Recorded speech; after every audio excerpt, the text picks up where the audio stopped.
Hi, welcome back guys. This is your friend, the D and WhatIf, with another fanfiction. This is the third part of WhatIf Chaos. Deku brought everyone together to watch different versions of Izuku Midoriya. All credits for this video go to their respective authors, so please support the real author. Check out the link in the description for more details. Please give this video a like and subscribe to the channel if you want more videos like this. Now let's get into the fanfic. The 16th Universe. Ray smiled calmly. I have to say that it is a wonderful world. I just wish my marriage with NG was the same. Or at least the same as when we first married, since he was mostly like that version of Midoriya. Her husband smiled a little, remembering the good old times before his jealousy of All Might got the better of him. Though I have many questions I need to ask. How was my parents' reaction when I disappeared? What happened to the quirk marriage that was arranged between us? Why did I decide to train my quirk unlike in my world? Do I work in that world? And what happened after we returned to Japan? And what did Tauya mean by saying meddling too much with their poster child for heroics? That's all I need to ask. Discord looked at Shoto. So, she's where you got your brains from. Nice. He then cracked his neck. Nice questions. Let's begin with the first one. Your parents flipped. With the help of Endeavor, they launched a nationwide search for you, but they couldn't find you. It also helped that Izuku was already planning to leave for America, so they didn't know the truth till way later when you both had Tauya and Fayumi. For the second one, your parents in this world didn't sign the legal deed for it, so when you escaped, you were still a single woman, so they weren't much they could do. The third question's answer is related to the last. But it had you and Izuku had Lady Nagant dangling over your balcony as you slowly froze her while she begged for mercy. The purple-haired woman shivered in fear. For the fourth question, you worked as a legal assistant in Izuku's hero agency because you continued your studies abroad and became a lawyer. The fifth one's answer is nothing. Your parents tried to butter you up, but you blocked them out of your life. As for the last question, Izuku was always entranced by All Might, but he found it odd that the man never had any deaths on his hands, given that his punches can make hurricanes. So, he made an investigation from good old America. The HSPC caught wind of this, especially when he reached terrifying results regarding the effects of All Might's presence and the actual fatality rate he produced as a hero. The number of people he accidentally killed, the people he crippled, the people he made homeless or jobless, the people he left to die while he was posing for cameras, and how the symbol of peace caused hero standards to drop dramatically because everyone felt safe with him. The thing that angered him the most was that people became complacent. For example, if someone saw a child drowning in a river, they would just walk by and leave him to die, waiting for a hero to rescue him. And if a hero comes, if his quirk isn't suited, he'll just stand idle while he waits for someone with the right quirk to rescue the child. This made the HSPC send Lady Nagant overseas to kill him, but she underestimated her target and got caught. That version of her was sent to a mental hospital after encountering Izuku's demonic vision, which gives someone mind-breaking hallucinations. Lady Nagant merely cursed the HSPC under her breath. Discord looked around. Any other questions? Surprisingly, no one raised his hand except Shoto. He looked at the dual-haired boy. You can talk, Shoto. I want to see what questions you have. Shoto shrugged. Are there other versions where my mom and Izuku hook up? He then rubbed his chin, dodging a hit from Fayumi. And is there a world where my father is a good father? Discord nodded. Yes, there are many worlds where your mom and Izuku hook up, but let's just leave it at that. Believe me that it's for the best that you don't know the details. Shoto wearily nodded. Okay, but why are so ominous about that? Discord only chuckled. But SCP Isuku answered the boy's question, because he doesn't want you to know that there are many versions of your mom that hook up with your friend when he's 50. Ray gasped while Shoto shrugged. As long as she's happy, I'm happy. I wouldn't mind Midoriya being with my mom. He will make a better father than mine is. SCP Izuku frowned a little. Okay, I won't get into how wrong this union is, but you're a messed up little man. Shoto tried to interject, but he wouldn't allow him. Don't even argue about it. Gyro then whispered to Momo. I'm surprised he can hold a calm and civil talk with us. SCP Izuku replied. I heard that. Gyro shivered a little, but he added, Gaia and I had a little talk a moment ago about the way I was acting toward you, so we agreed. He said while rubbing a huge lump on his head, with Gaia smiling beside him with a broken stick. Even though I hate your versions of my world, I shouldn't take it out you, so I will have civil conversations with you. Izuku nodded. That's good to know. At least now, I know I won't have to fight you to stop you from hurting my friends if you go haywire. His counterpart looked at him as if he was insane, but decided to drop the subject for now. He had bigger fish to fry. Discord then carried on. Okay, aside from that, he looked at Shoto. Yes, there are worlds where NG is a good father, but most of them have you as a bad son who bullies Izuku because he wants to protect him from becoming a hero because he's quirkless. Shoto's face dropped. Endeavor face-palmed. Even when he's a good father, he somehow manages to fuck it up. All Might then asked, am I the only one worried about the fact there are deaths in my career that I apparently don't know about? SCP Isuku replied, "Don't be so shocked. You just bought into your hype. I don't know about you, but most of the versions of you have the same problem.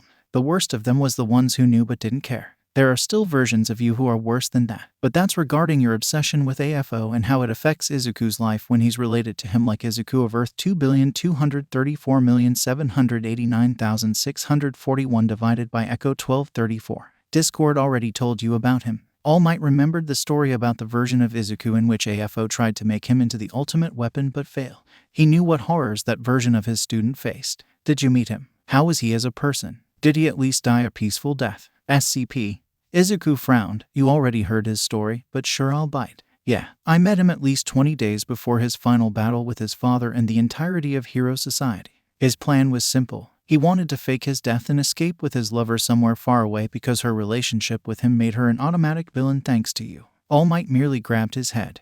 "Oh dear lord, I really messed up in that world." SCP Izuku carried on. "AFO managed to capture his lover and made Dabai burn her alive. Izuku went berserk and slaughtered them all, but slowly tortured Dabai to death. He only stopped when he saw his lover still having a wisp of breath inside her body. He tried to take her to a quiet place to heal her, but heroes kept attacking them. Even with his powers, he couldn't hold them forever. Aizawa managed to hit him with an erasure bullet, canceling all quirks, even though Izuku managed to download every single transformation onto his version of the Omnitrix. He gave a good fight, but with about 1,000 heroes and what is close to 500 hero students tagging them. He suffered grievous injuries that caused him to go blind and died holding his girlfriend, promising to be born into a better family in his next life and marrying her." Tanjiro tapped his chin. "Sounds a lot like Obanai and Missouri." SCP Izuku hums a little, kinda, but still different. They both have the same backstory, a similar appearance, and a similar personality, but make no mistake, this isn't two universes meeting. Tanjiro titled his head in confusion. "It's more like interference from one universe onto the other. The Izuku of that world was supposed to be raised by All Might, but when that world interfered with his world, it made his story more tragic. When I met him, he already accepted his fate. He asked me to take his Omnitrix in case he died, so I did just that. He then pointed to the snake. The snake was also his." Tanjiro nodded. "So it's like he's Obanai, but only in character and backstory. However, everything else is extremely different. It seems kinda complicated." "It is." SCP Izuku yawned. "But this phenomenon rarely happens according to 1,000 years of knowledge, though it could be more than that. I never saw it more than a few times, but meh." Kanao then asked, "Is there something we can call you other than Demon King or Izuku? The first brings a lot of bad memories. The latter causes confusion." SCP Izuku hummed, "You can call me Purgatory. It was supposed to be my hero name." Izuku looked at his counterpart and was intrigued by his choice. Izuku shook his head a little. "Can you stop being mean to All Might? You don't need to tell him every horrible thing different versions of himself did." Izuku saw his counterpart's eyebrow twitch a little. Purgatory replied, "I'm not being mean. I'm simply answering his questions. I saw the bad and the good of him. I'm not going to lie just to make him feel better." Discord intervened. "So Mini-Me, what do you think about this world?" He winked at his friend. "I bet you found it pretty cool, huh, Mrs. To-Do?" He was caught by Blackwhip from Purgatory, who said, "Don't say that." Izuku looked shocked. "I thought you didn't have OFA." He then gestured toward Blackwhip. "How can you use Blackwhip so easily?" Purgatory replied, "After a very long time of training and a battle to the death, I learned I can use my counterpart's powers." He smiled smugly. "Pretty cool, huh?" Izuku nodded his head. "Though I rarely use quirked powers, I mostly focus on alien, demonic, magic, and other types of powers." Izuku looked disappointed but shook his head. He then looked at Discord. "Well, I think the world is a little bit weird given that I'm married to my friend's mother, but other than that, I find it very interesting." Izuku rubbed his chin. "The concept that I became a hero who lives in America does intrigue me. Add to that, I really liked my quirk in that world." Discord then began to rotate the wall of universes till it finally landed on a universe. "Our peaceful lives." Both Purgatory and Discord cringed a little as the latter said, "Oh, it's the furthest thing from peaceful, but they somehow made it work." Izuku asked, "What do you mean by that?" He then bit on his nails. "I have a really bad feeling about this world." He looked at his counterpart. "Is it gonna be a world like yours?" Purgatory felt a vein appear on his forehead. He looked at Izuku and had his hair turn into hissing snakes. The man then sweat dropped as the girls chopped Izuku on the head. "Don't annoy him." Kaya on the other hand pulled Purgatory by his ear. "Don't be mean to him, Izuku. He's just not used to our lifestyle." The man wondered, "Why do the women in my life like to boss me around?" Discord chuckled at the interaction before being hit by a horn. He looked down at Pony and sweat dropped. "Even her counterparts like to boss me around." "Oh joy." The Chaos Master said, "You'll see what it means, right?" The scene began to reveal itself, and it was from a first-person point of view. Now. The person in question was sniffling softly, looking to his side as he saw a dead body. Toru gulped. It just began and I already feel sorry for however this is. Everyone looked at her. What? We all know that Izuku can appear later. Remember the second world? Everyone nodded and looked back at the scene. The figure walked slowly to the dead body and began to shake it. Mommy, please wake up. Please don't leave me. The figure cried in a girlish voice. They then heard shuffling. They retreated toward the dead body. They looked and saw a dual-haired boy. His right side was white with a green emerald eye and his left side was black with a deep red eye. On his back were two wings. One was black pitch, while the other was pure white. Above his head was a halo, while in his hair two horns were curved backward. Ibara's eyes widened. His quirk is fallen angel, isn't it? Discord nodded. The girl asked him, what are his powers? I am quite intrigued. Purgatory yawned. The real question is what he can't do. He then began to list this Izuku's powers: light manipulation, darkness manipulation, healing by throwing feathers from his white wing, nightmare powers from the feathers from his black wing, enhanced durability, enhanced strength, mind powers if someone looks into his eyes, flight, he can use his halo as a weapon, and finally the horns on his head can cause electric devices to malfunction. Suyu whistled. Wow, that one heck of a power set. She then looked at Ibara. I'm beginning to think that you're onto something with your angel and demon stuff. The religious girl brightened considerably as Izuku patted her head. Her classmates on the other hand shouted, don't encourage her. She already tried to perform an exorcism twice in the dorms. Suyu blinked in surprise. Mina then squinted her eyes. I wonder thought. Everyone looked at her. Who is the girl? She then looked at Purgatory. You know who is, don't you? She then grabbed him. Tell me the debts. The green-haired male grabbed her by her shoulders and put her on the ground. Wait for it. You'll like it. The girl beamed, thinking she was the one. Izuku sat down beside her. We need to go. There's nothing we can do now. He shook his head. I'm really sorry, but she's dead. I wish I could have saved you both, but I came here by chance. The girl whimpered, but I don't want to leave her. Please help me save her. Izuku walked toward her and hugged her. I'm truly sorry, but I can't help her anymore. The girl began to sob harder, but Izuku carried on. I also lost my mother to these monsters when I was 4. I know how it feels. I felt lost, but I moved on because I didn't want to waste my mother's sacrifice. The girl's sobbing continued for a while, but finally she stopped. She then said, I already miss her. I can live without her. The girl stood up and walked to him, but I don't want to waste her sacrifice. I want to make the most of it.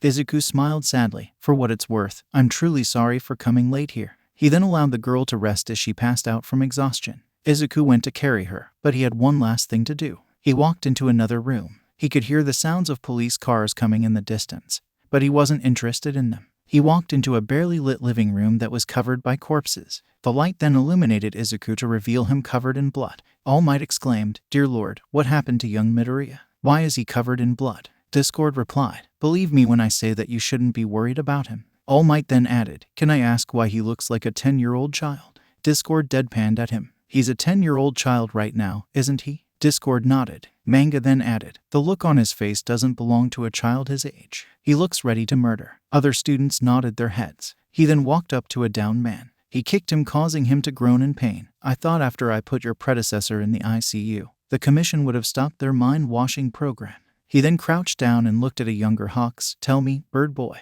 how does it feel to have your ass kicked by a 10-year-old child? Izuku then took a feather from his black wing and slashed Hawks' face. Hawks wanted to say something, but hesitated, so he asked Dabai to ask for him. The burnt man grunted but accepted. Does the brat have some ability similar to Hawks over here? Discord shook his head. No, but he can use light and darkness manipulation to harden the feathers to make them into weapons. He hummed a bit. It's a really fancy ability. Izuku then walked away, picked up the girl, and flew away from the house. Hawks looked at the flying figure and swore, I swear that I'll make your life a living hell, you bastard. Why does Hawks seem like he's some kind of assassin in that world? Izuku asked with fear. Discord and Purgatory looked at each other. The former didn't want to say anything while the latter wanted to speak up. Finally, Discord spoke. Well, I hate to say it, but in most worlds, Purgatory carried on and delivered the news bluntly. He's nothing but a filthy assassin.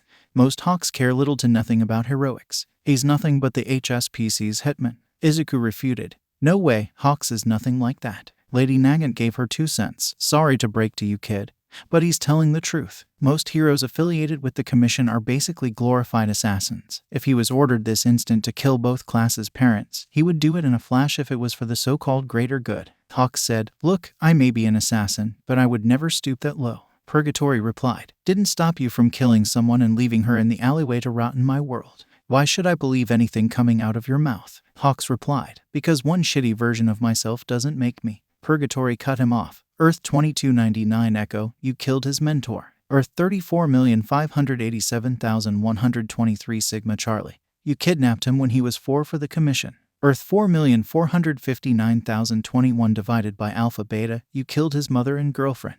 Need I go on? Discord then said, all right, enough. Hawks, you're an amazing hero, but you're also a piece of shit. Accept it. He looked at his counterpart. I know that you hate him, and you have every right to be pissed off at him, but try not to kill him. Even a broken clock can be right at least twice a day. He then looked at Izuku, and Minimi, you may not like how Purgatory acts, but he doesn't act without a valid reason. He may seem like a jerk, but deep down, he's just as good as you are, if not better. Don't take him for face value. He's been doing hero stuff for 1,000 years. Learn from him. Everyone then looked at the scene, which changed to that of the summer camp. One of students cringed as they remembered the moment. Purgatory felt his eyebrow twitch, remembering the unpleasant experience. Aizawa mentally smiled at this, remembering their shocked faces. Ibara looked around the area. She always loved nature. Sitting under a tree and reading a book was something that she cherished. She wishes she could go back to those old days.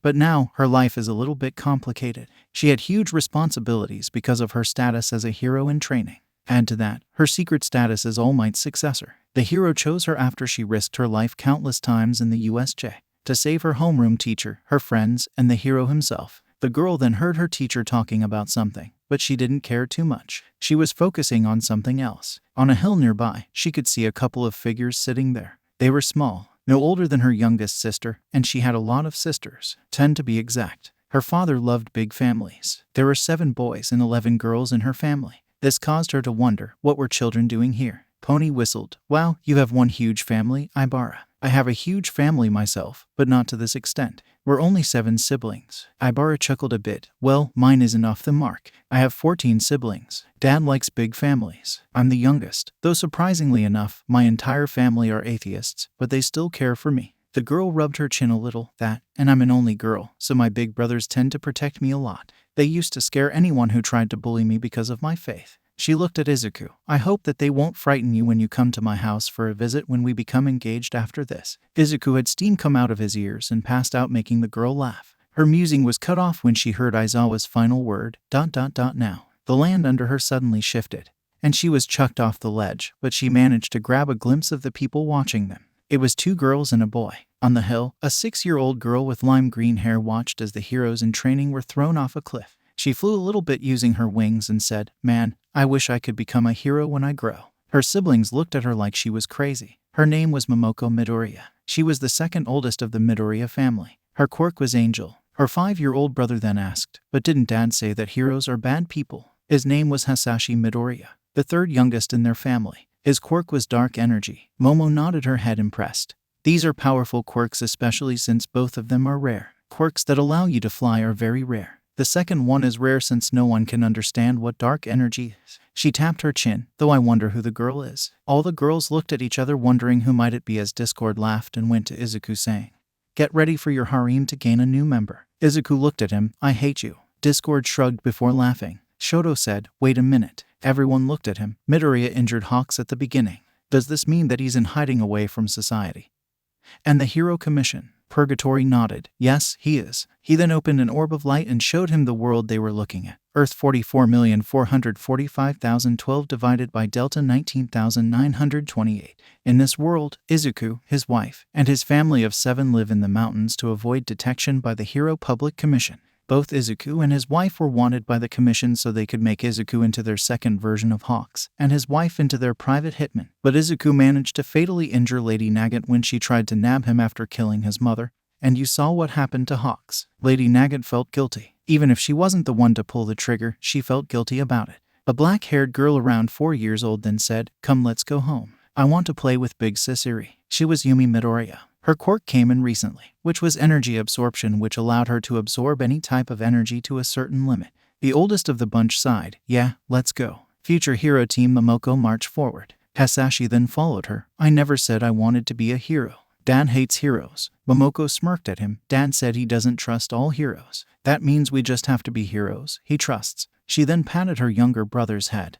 Believe your big sis. A voice from behind him. What she said is true. Although I don't trust heroes or like them in general, I won't stand in the way of your dreams." The three froze as they turned to see their father holding their oldest sister Iri in his hands. Momoko gulped. "Hey, Daddy. A weird coincidence seeing you here." The 18-year-old boy looked unimpressed. "You three are so grounded. Wait till you see your mother." He smirked evilly. "That's when the true horror begins." The three children gulped. 18, everyone asked. "Wasn't their school a high school?" Nezu then said, "I suppose this is a world where UA is a university." "Don't be so surprised, kids." The kids looked at him. The only reason why there aren't hero universities is because the Hero Commission wants children to be pumped into the system as fast as possible. Discord and Purgatory, who have seen the multiverse, whispered to themselves, "More like child soldiers." Lady Nagant heard them and nodded in agreement. Purgatory then added, "There are also worlds where UA has an elementary school and middle school, though I doubt they're good since other versions of me get bullied and teachers turn a blind eye." Nezu facepalmed at this new bit of information. "I really hated those worlds. The Red Devil of Matsutafu was a bitch to fight." Momo said, "I don't even want to ask about the last part." She looked at the screen. "Let's look at the scene and see what's going to happen next." It was the first day of training camp for the Hero Corps students, and Ibara had to admit, it was pure physical torture. She groaned after she received a punch from Tiger to the gut, sending her into a tree. The man stood in front of her and yelled, "Show me your plus ultra." The girl jumped up quickly and yelled, "Yes." She threw a sloppy right hook, but the man bent his body backward before kicking her in the gut. She then stood and teamed up with Kendo to fight the man, but in the following second, she was back on the ground groaning in pain. She looked at her friend. "Today is tough, ain't it?" Itsuka nodded her head. "Tell me about it." She lifted her sleeve and cried silently. "Even my bruises have bruises. And I have remedial classes later." Ibara cringed, remembering that she was paired with Shoto against Eraserhead. But well, it didn't go well. Aizawa jumped in front of them. "Take 5 Shizaki. Kendo, put your back into it." He then tied the girl in his scarf, dragging her away as she begged for mercy and rescue. Ibara shuddered a little. Her exam was against All Might herself, with Bakugo of all people. He was hard to work, especially with his attitude, though she had to give him credit that he had a good heart. His number one goal was finding his long-lost friend. She doesn't know the exact details, but she knows he wants to find him. Ibara looked at 1A's homeroom teacher. "You are truly sadistic, Aizawa-sensei." Aizawa looked at her, giving her his signature smile. "No pain, no gain." Izuku then replied, "Aizawa-sensei might look tough, but on the inside, he's a big softie." Izuku then explained, "He's just traumatized from what happened to his friend back at high school, so he tries to be as tough as possible on students so they won't die." Discord added, "But there are Aizawas who..." Izuku cut him off. "I know. There are versions of him who do it just because he thinks he's so tough and mighty, but most aren't." Both counterparts of Izuku looked at each other and said, "Sure, whatever helps you sleep at night." Izuku puffed his cheek and looked away. Aizawa looked confused. "How the hell do you know about that? Even staff members don't know about that." Izuku shrugged and threw him his notebook. The man looked into it and saw a disturbing amount of his life detailed in it, from his childhood to the beginning of his teaching career. He didn't know if he should be proud or disturbed. Purgatory sighed fondly. "Oh, yes." Everyone looked at him. "The good old days where I just needed a pen and a notebook to kick everyone's ass." Kaya tilted her head. "But don't you use a notebook when we're making?" He silenced the girl, making her giggle a little before she hugged him. "You're a big dork." The man blushed before looking away, muttering something about women being unbearable. Izuku then said, "I investigate everything about all the heroes I read about. I mean, I know that although Midnight Sensei may put a tough act, underneath all the flirting, she doesn't know the first thing about love, never had a boyfriend, and becomes a blushing mess whenever a guy tries to flirt with her outside the job." Everyone looked at the R-rated hero whose face was giving Achako's and Izuku's faces when they were embarrassed to run for their money. She shouted, "Stop revealing my secrets. I'll get you." The girl decided to venture into the forest. It was a nice view. She loved the sounds of chirping birds, the wind shaking the trees, the animals' noises, children's laughter, the near. The girl's mind came to an extreme halt. Children's laughter. Inside a forest. Could they be lost? Her mind then took to a darker conclusion, wondering if they were the lost spirits of the children who died in the forest. She wouldn't call herself a believer, but her grandpa once told a story about a haunted forest, and she bought an Ouija board with him. Let's just say she never touched one ever again due to a practical joke from her sisters. Ryuko then said, "Actually, I heard a lot of stories that children died in that practical forest. I heard that." Kyoka then put a hand on her mouth and silenced her. The earphone jack girl said, "Just because you like horror doesn't mean everyone else does." Izuku chuckled a little as he saw Ibara shivering. "I guess that you don't like ghost stories too." The girl shook her head rapidly. "My brothers pulled a prank on me when I was 7 years old. I was so scared that I had a mini heart attack. Doctors say it was a miracle that I can still have children." Izuku wanted to say she was exaggerating, But Recovery Girl said, sometimes when someone is scared so much, they literally become unable to bear children. Such poor souls. She walked till she reached a small creek. There she saw 6 young children. It was the 3 kids from before, but with them was a girl with long silver hair and a horn on her head. She had ruby red eyes. Her name is Izuku Midoriya. One of the other children was also a 5-year-old girl with crimson red hair. She had emerald green eyes. Her name was Izuku Midoriya. She was Hasashi's twin sister. Her quirk was ironically enough fire manipulation. The last one of the children was a 4-year-old boy with green hair. He had light green eyes with aqua rings around them. He was Fumihiro Midoriya. His quirk was an elemental manipulation where he could control light, darkness, fire, and water. All the children were playing around till Ibara coughed in her hand. They all looked at her, causing an awkward silence to fill the area till the vine girl broke it. Hi, Satsuna teased Ibara. Way to handle the situation. The vine girl only blushed. One of the children said, Mom is so going to kill us. Ibara winced a little at the statement, having felt the wrath of an angry mother many times before. She slowly approached, not wanting to scare them off. Hey there, don't worry. I just have a couple of questions that The girl was cut off when a feminine voice yelled, Eternal Night. Ibara was shocked when the light from the area was sucked entirely as she heard shuffling. Everyone looked at each other confused. No one in both classes could do that. And it surely wasn't Izuku, since the voice was clearly that of a girl. Nezu was impressed. He was certain that somehow Izuku would appear at the camp attack, and he will blackmail him into his school. Izuku hummed, I have a vague idea about who this girl might be, but I need more confirmation. He then felt a vein on his forehead appear. And on behalf of that world's version, why are my children miniature Bakugos who can't stand still in the same spot? The blonde growled, What the fuck did you say, Deku? You should be happy if you had a son. He was whacked by his mother, who said, You know Izuku isn't wrong though. Katsuki was a handful. Iri looked down at her feet and said in a regretful tone, I'm sorry, Daddy. Izuku patted her on the head as she added, I promise to be a better older sister than that me when you and my mamas give me siblings. Everyone looked at Izuku, who simply froze in place. In Izuku's head, has failed. Please, reboot the systems. It took a couple of moments until he was finally rebooted and fully functional. The boy said, Sorry, I got overwhelmed for a moment. Both his counterparts chuckled at his expense, causing him to flip them off as Ibara whacked him. Ibara was suddenly subjected to a huge flash of light, causing her to scream in agony from her eyes. She opened them but wasn't able to see anything. It took her at least half an hour to be able to see again, but everything was still blurry. She made her way back to camp only to be met by an angry homeroom teacher demanding an explanation.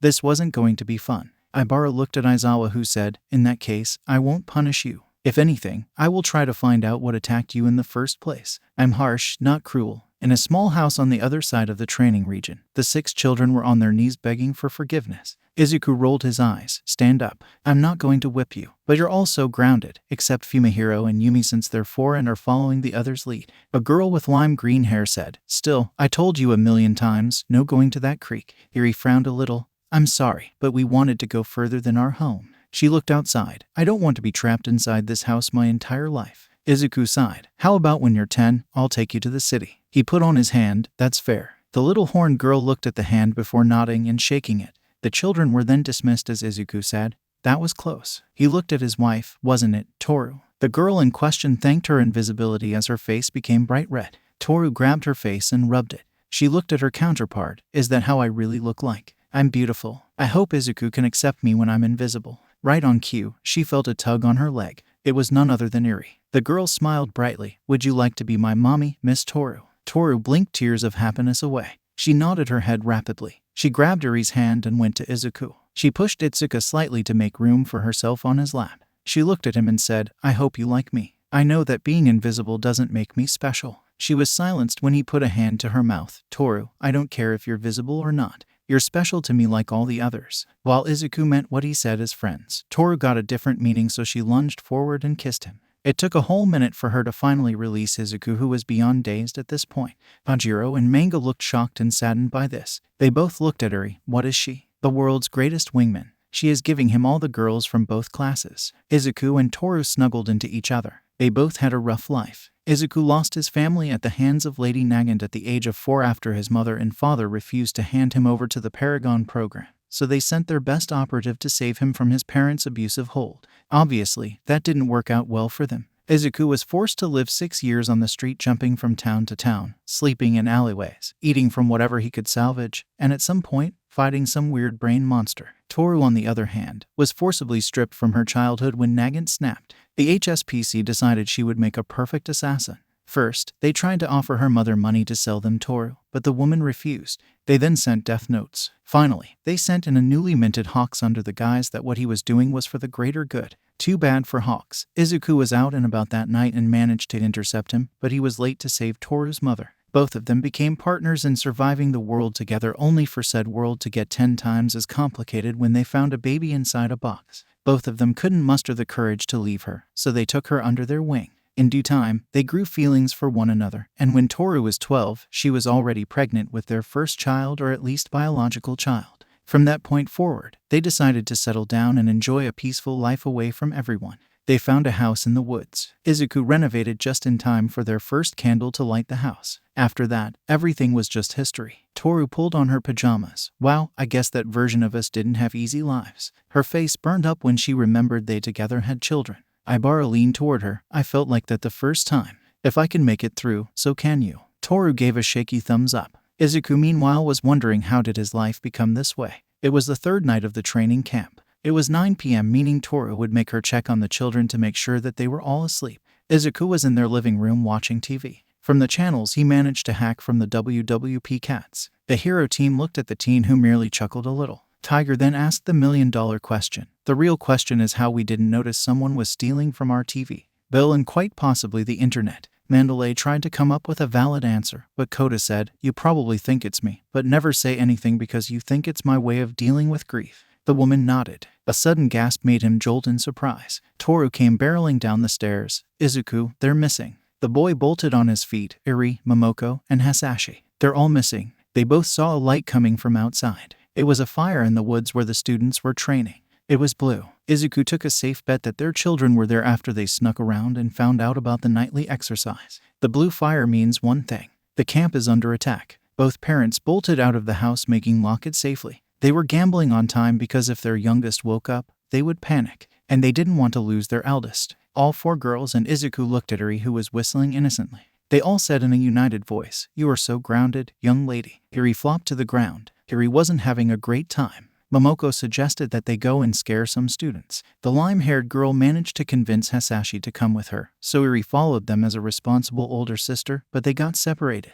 That was when she met Kota. They talked for a bit before the camp suddenly lit up on fire. Then the giant muscle man came. He wanted to kill them both, but Eri had her quirk. She only needs one touch to turn him into a toddler. Then the vine-haired girl came and began to fight Muscular. The girl wasn't doing well right now. Eri looked at the man and Ibara, who had her right hand broken behind recognition. The girl was tying Muscular with her vines, but the villain proved to be a force to be reckoned with. Eri whimpered, I want my daddy. It was as if the skies heard her call because a figure descended from the sky. He looked at them and then Muscular. He showed the latter disgust. Muscular then smirked, so we have a new fighter. Show me some. The man and Izuku were suddenly enveloped in a sphere of darkness as Izuku shouted, Enteral nightmares of darkness. Once the sphere disappeared, Muscular was on the ground twitching and foaming from the mouth. He looked brain-dead at most with his eyes glazed over. Izuku asked, what the hell was that attack? Purgatory replied, it's basically using your darkness powers and mind powers to mess with someone's mind. Overloading till they get fried.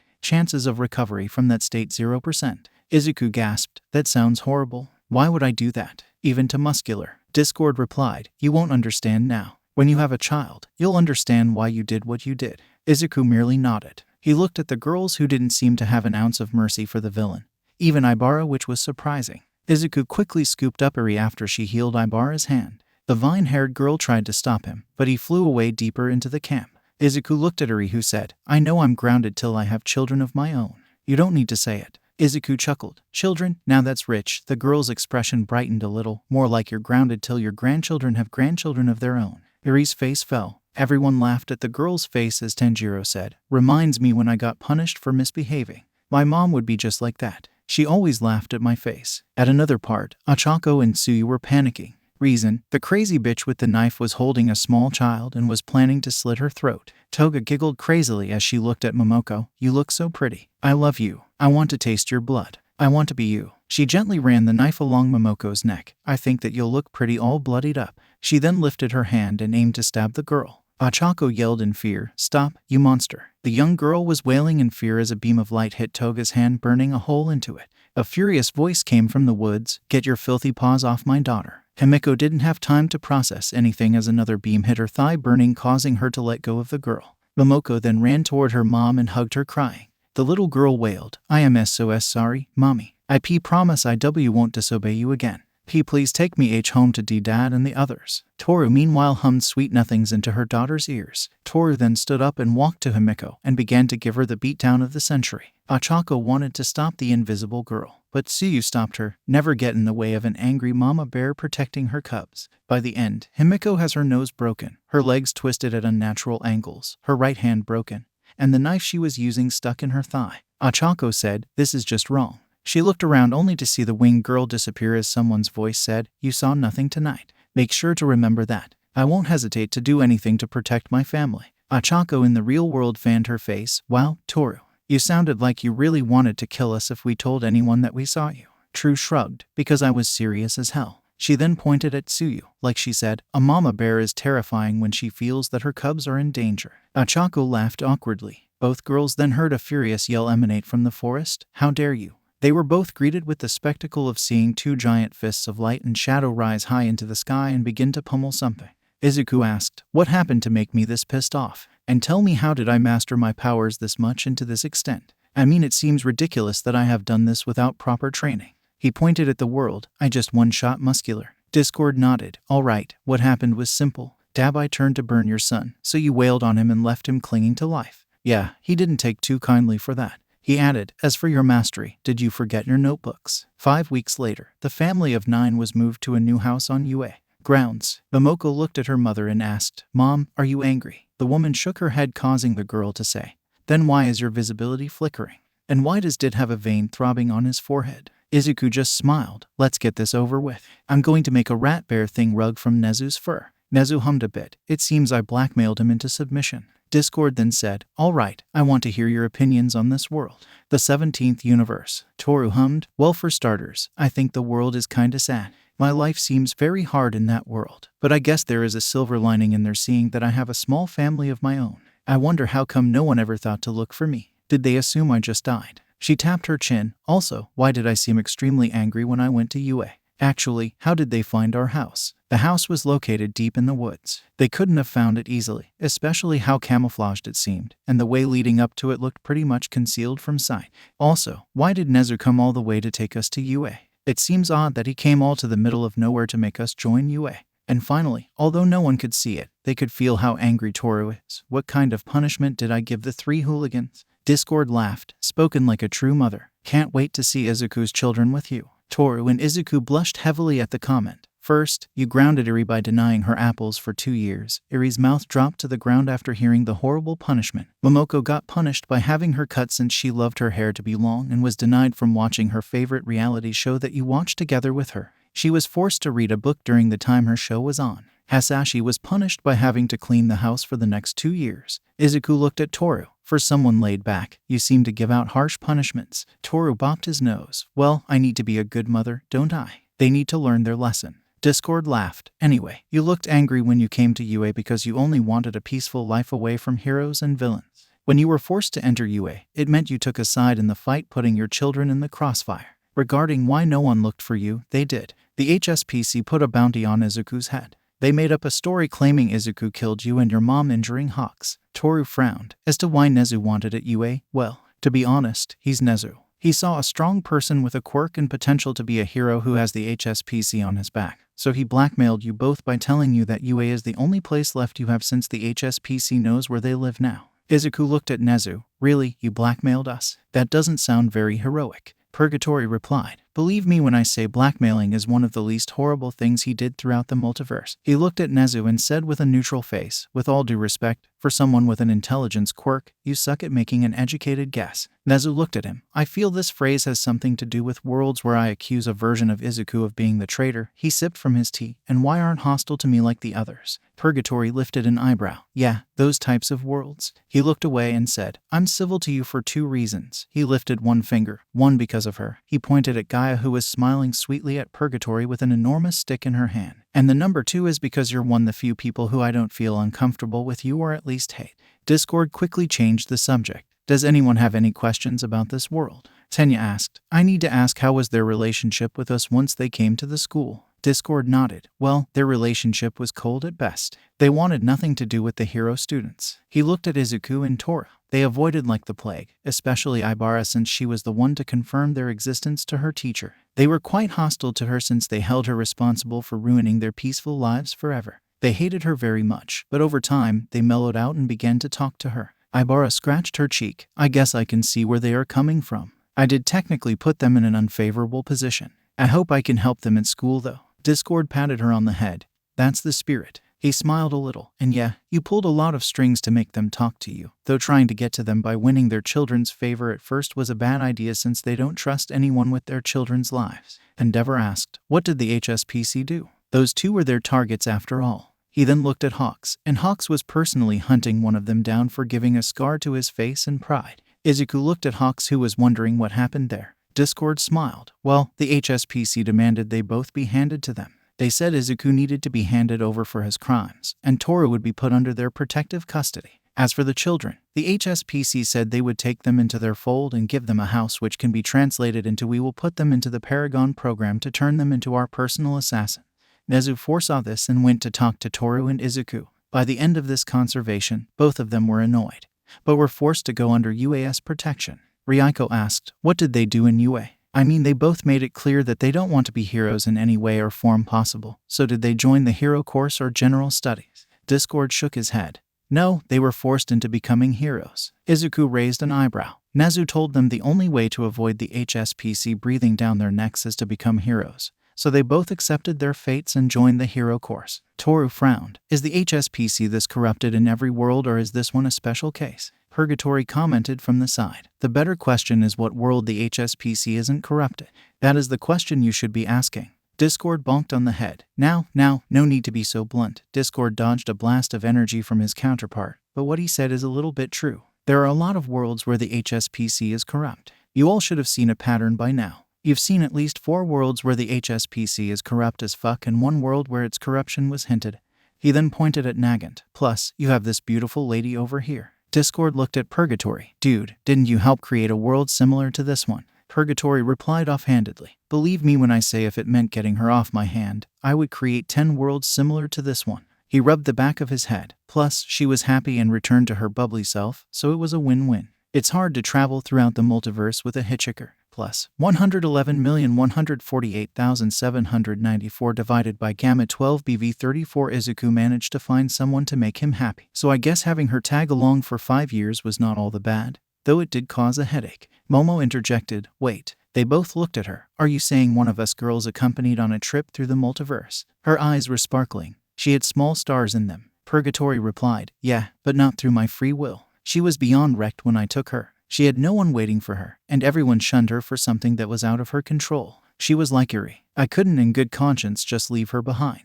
Huey hummed. But I thought you said that you hated us and loathed our existence. Purgatory replied. Hate, yes, but loathe is a strong word that is reserved for Hawks only. Yes, I did kill you all in my home world and many others, but that was mostly for 3 reasons. 1. You guys were morons. 2. I was a very cruel person before I hit 150 years old when I loosened up. And 3, you guys are villains. He then ran his hand through his hair. To be honest, having interacted with you so much, I grew a begrudging father-child relationship with you guys. He looked away before adding. Plus, you don't think that I actually spent most of my days planning out your deaths, do you? It's just too much effort and you aren't worth it. Gaia hugged him. Awa, Izu-kun. I knew you had a big heart under those rough scales of yours. Purgatory sweat dropped at her comment. He then crossed his arms. Yeah, whatever you say. Manga asked him, but why did you seem ready to kill us when you arrived? You were pretty rude to us too. The green-haired male shrugged. He woke me up from my sleep. Plus, I haven't seen you guys in like 150 years. It brought back extremely bad memories hitting me all at once. Do I still hate you? Yes, but I don't go out of my way to kill you people. I'm practical. Izuku tilted his head. You're kidding, right? His counterpart looked at him. You were angry just because you were woken up. This seems a little bit sketchy. Purgatory looked back at Gaia, who was smiling too sweetly. Women. Yeah, sure, why not? Yes, I did all this because I was asleep and I was forced to be awake when I wanted to sleep after being awake for 20 days straight training. Not be forced? He then eyed Discord. To participate in something I don't want to be a part of, but at least something good came out of it.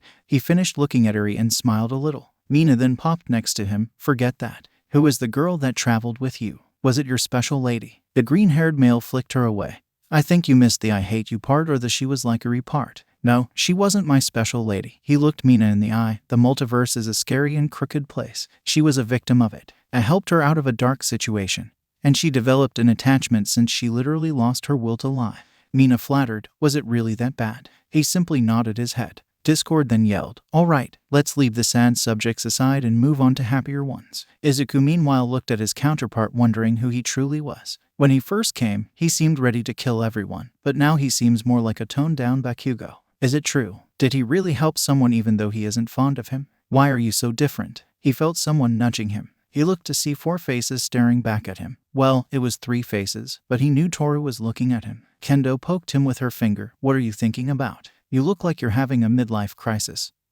Or that your reality is being shattered. Izuku rubbed his shoulder. I don't know what he said right now. I don't know. Ibara gave her opinion. I think Izuku, I have a theory. Izuku looked at her. I think that even though he was angry at his versions of us, he knew in the long run if he traveled throughout the multiverse, he'd need to keep a cool head or he'd destroy himself in a long cycle of hatred. Over time, his hatred turned into a grudge that he couldn't get rid of, so this allowed his relationship with us to get shaped into a father-child relationship as a way to protect other versions of himself. Izuku looked at her. Wow, just wow. You're really smart, Ibara. Do you know that? The girl blushed and looked away. It's just a theory and what I understood from his personality. Iruka added. Plus, he seems like someone holding the weight of the world on his shoulders. The girl looked at Izuku's counterpart. The look in his eyes tells me that he's haunted by his past. Don't let his stingy attitude trick you. Tsuyu then asked Izuku. I have to ask something, Izuku-kun. Why do you seem uncomfortable near him? You of all people shouldn't be like that since you're smart. Izuku patted her head making Tsuyu croak happily. It's not that.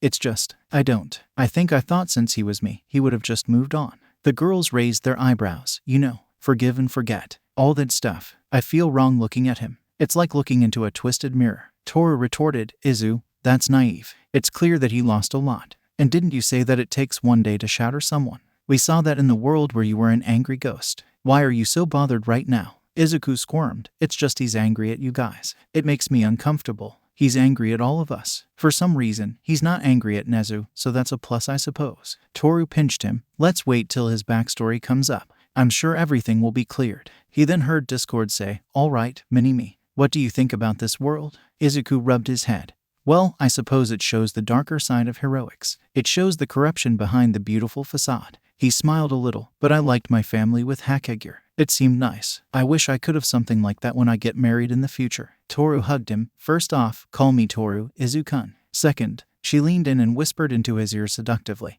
Why do you want to wait? We can have children of our own right now. Izuku promptly passed out making the girl laugh heavily. Discord laughed himself while Purgatory facepalmed. Come on, dude. If a girl is all it takes to knock you out, AFO should make Toga his successor. She'd have a better chance in seducing to give up OFA. Purgatory then summoned a power hose and dosed Izuku and the girls in water. All 5 looked at him pissed off, but he merely yawned. It's like having 5 kittens combine their bloodlust. It would be best if you worked on this aspect. How do you think most villains give up to All Might? Izuku raised his eyebrow, but Discord stopped any arguments between them. All right, let's move on to the next world. Discord kicked the wheel of worlds. It began to change worlds till it finally landed.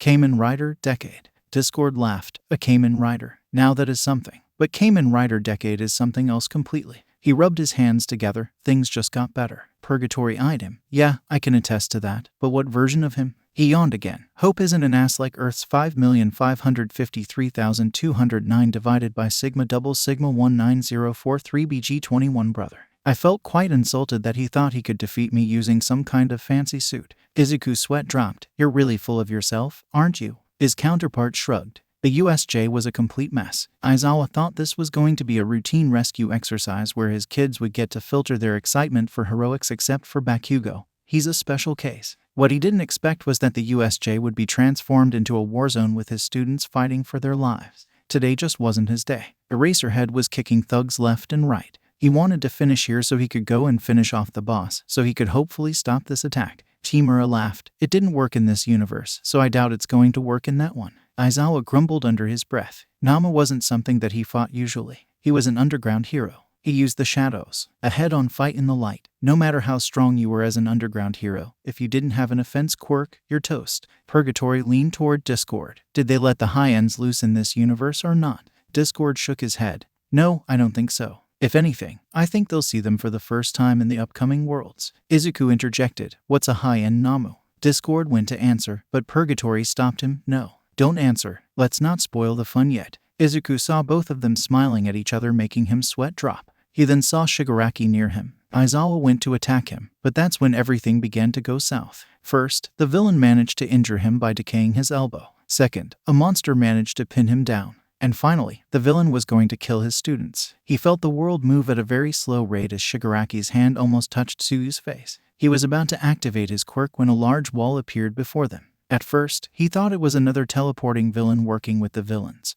But when Shigaraki stopped his attack, he knew this was something else. Shigaraki looked at Kurogiri and asked, Kurogiri, what the heck is happening? He began to scratch his neck in frustration, which the students to move away from him. No one told that we're going to have a secret boss spawn in the middle of our fight. Kurogiri tried to calm his charge down. Young master, perhaps he's an ally that Sensei sent. Shigaraki began to calm down and said, all right, back to kill. He heard a sound from the portal that said attack, ride, blast. Tamura frowned. God damn it. I'm going to get shot this early. He began to scratch his neck before Nana bonked him on the head. Hey, what the heck was that for? Nana scolded him. No more scratching your neck like that, Tenko. She gave him a cream. Here, take this. It will help you with your rash. Your quirk causes this. Tamura took it begrudgingly. The man didn't have time to react as bullets rained down at him, piercing him at multiple positions. The man fell to the ground screaming in pain as Kurogiri exclaimed, Young master, are you all right? You should worry about yourself. A voice came from the wall. A figure came out of the wall. He was dressed in what can be described as some kind of futuristic armor. This is about to get more intense. Kurogiri's eyes narrowed. You're that new vigilante. What did you call yourself? He hummed a bit. Kamen Rider, Decade.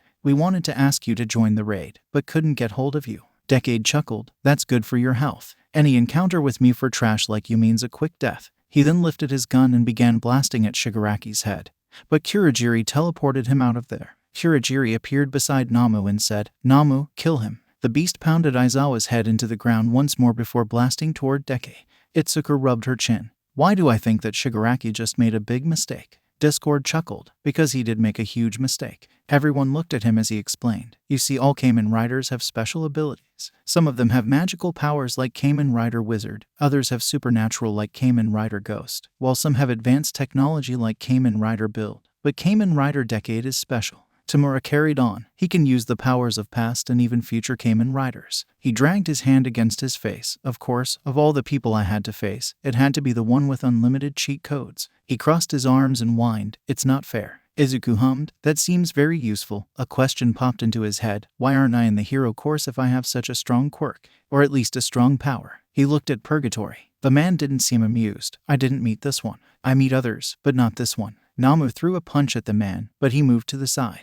He picked a card from a box on his belt. He inserted the card into a device located on the center of his belt. Attack, ride, slash. The man then transformed his gun into a sword. The beast tried to punch him once more, but Decade ducked the fist, delivering a slash to the beast's abdomen. He then slashed the beast, cutting off its arm. Well, that wasn't what I expected, Decade commented as he saw the damage he did to the beast get regenerated.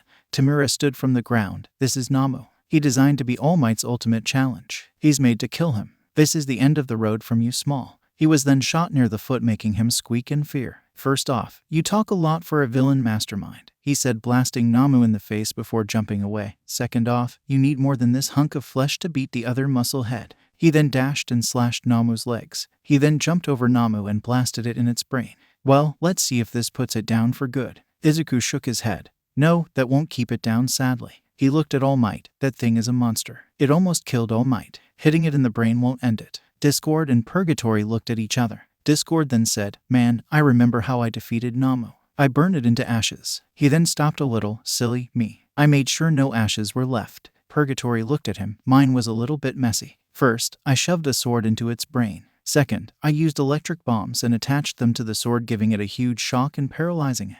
Finally, I used incendiary bombs that blew up its head and burnt the flesh, killing it. All Might then asked, I never asked you, but what was your quirk before you gained your powers? I'm really interested. I have to admit that I want to know. Purgatory looked at him. That's for me to know, and for you to never find out. Namu then stood up and roared, making Decade say, well, I have to admit that I hope for the best, but it seems that I have to bring out the heavy artillery. Bakugo hummed. He's about to turn into different forms, isn't he? He rubbed his head. Is he like that alien version of Deku, but a watered-down version? Discord laughed. No, he is the furthest thing from that, and if I were you, I wouldn't call him weak. Discord then added, this guy is also known by another name, which is the Destroyer of Worlds. He then hugged Purgatory, though he pales compared to what this guy could do. He was then kicked in the face and sent flying away. He then came back and put himself on the man's back who had steam coming out from his ears. It's like being tortured inside the SCP Foundation once again. No, forget it. I prefer Foundation's torture over him. Kirishima then said,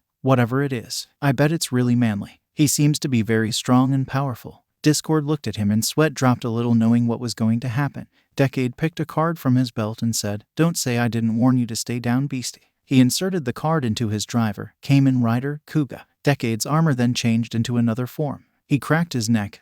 Let's fight. He then charged toward Namu and began trading punches with it. He delivered a right hook to Namu's face, but he was forced to duck down to avoid a concrete shattering punch. He then cracked his neck and put another card into his driver, Kamen Rider, Kuga Pegasus. The new armor was similar to the old one but was mostly colored green and had a crossbow. He then gained greater speed and was able to see Namu moving freely. He then used his crossbow and blasted Namu in the face, sending him sliding against the ground. Namu quickly stood up and attacked Decade, managing to catch him off guard and throwing his fist toward the man. The impact caused a huge amount of dust. Tamura chuckled. Even though I knew he wasn't defeated, looking at it, it seems extremely funny. He rubbed his chin. I wonder if I'm able to make him join me at some point further. Discord shook his head. Press X for doubt. He knew what this guy was, so it would be surprising if he did join Tamura at the end of the day.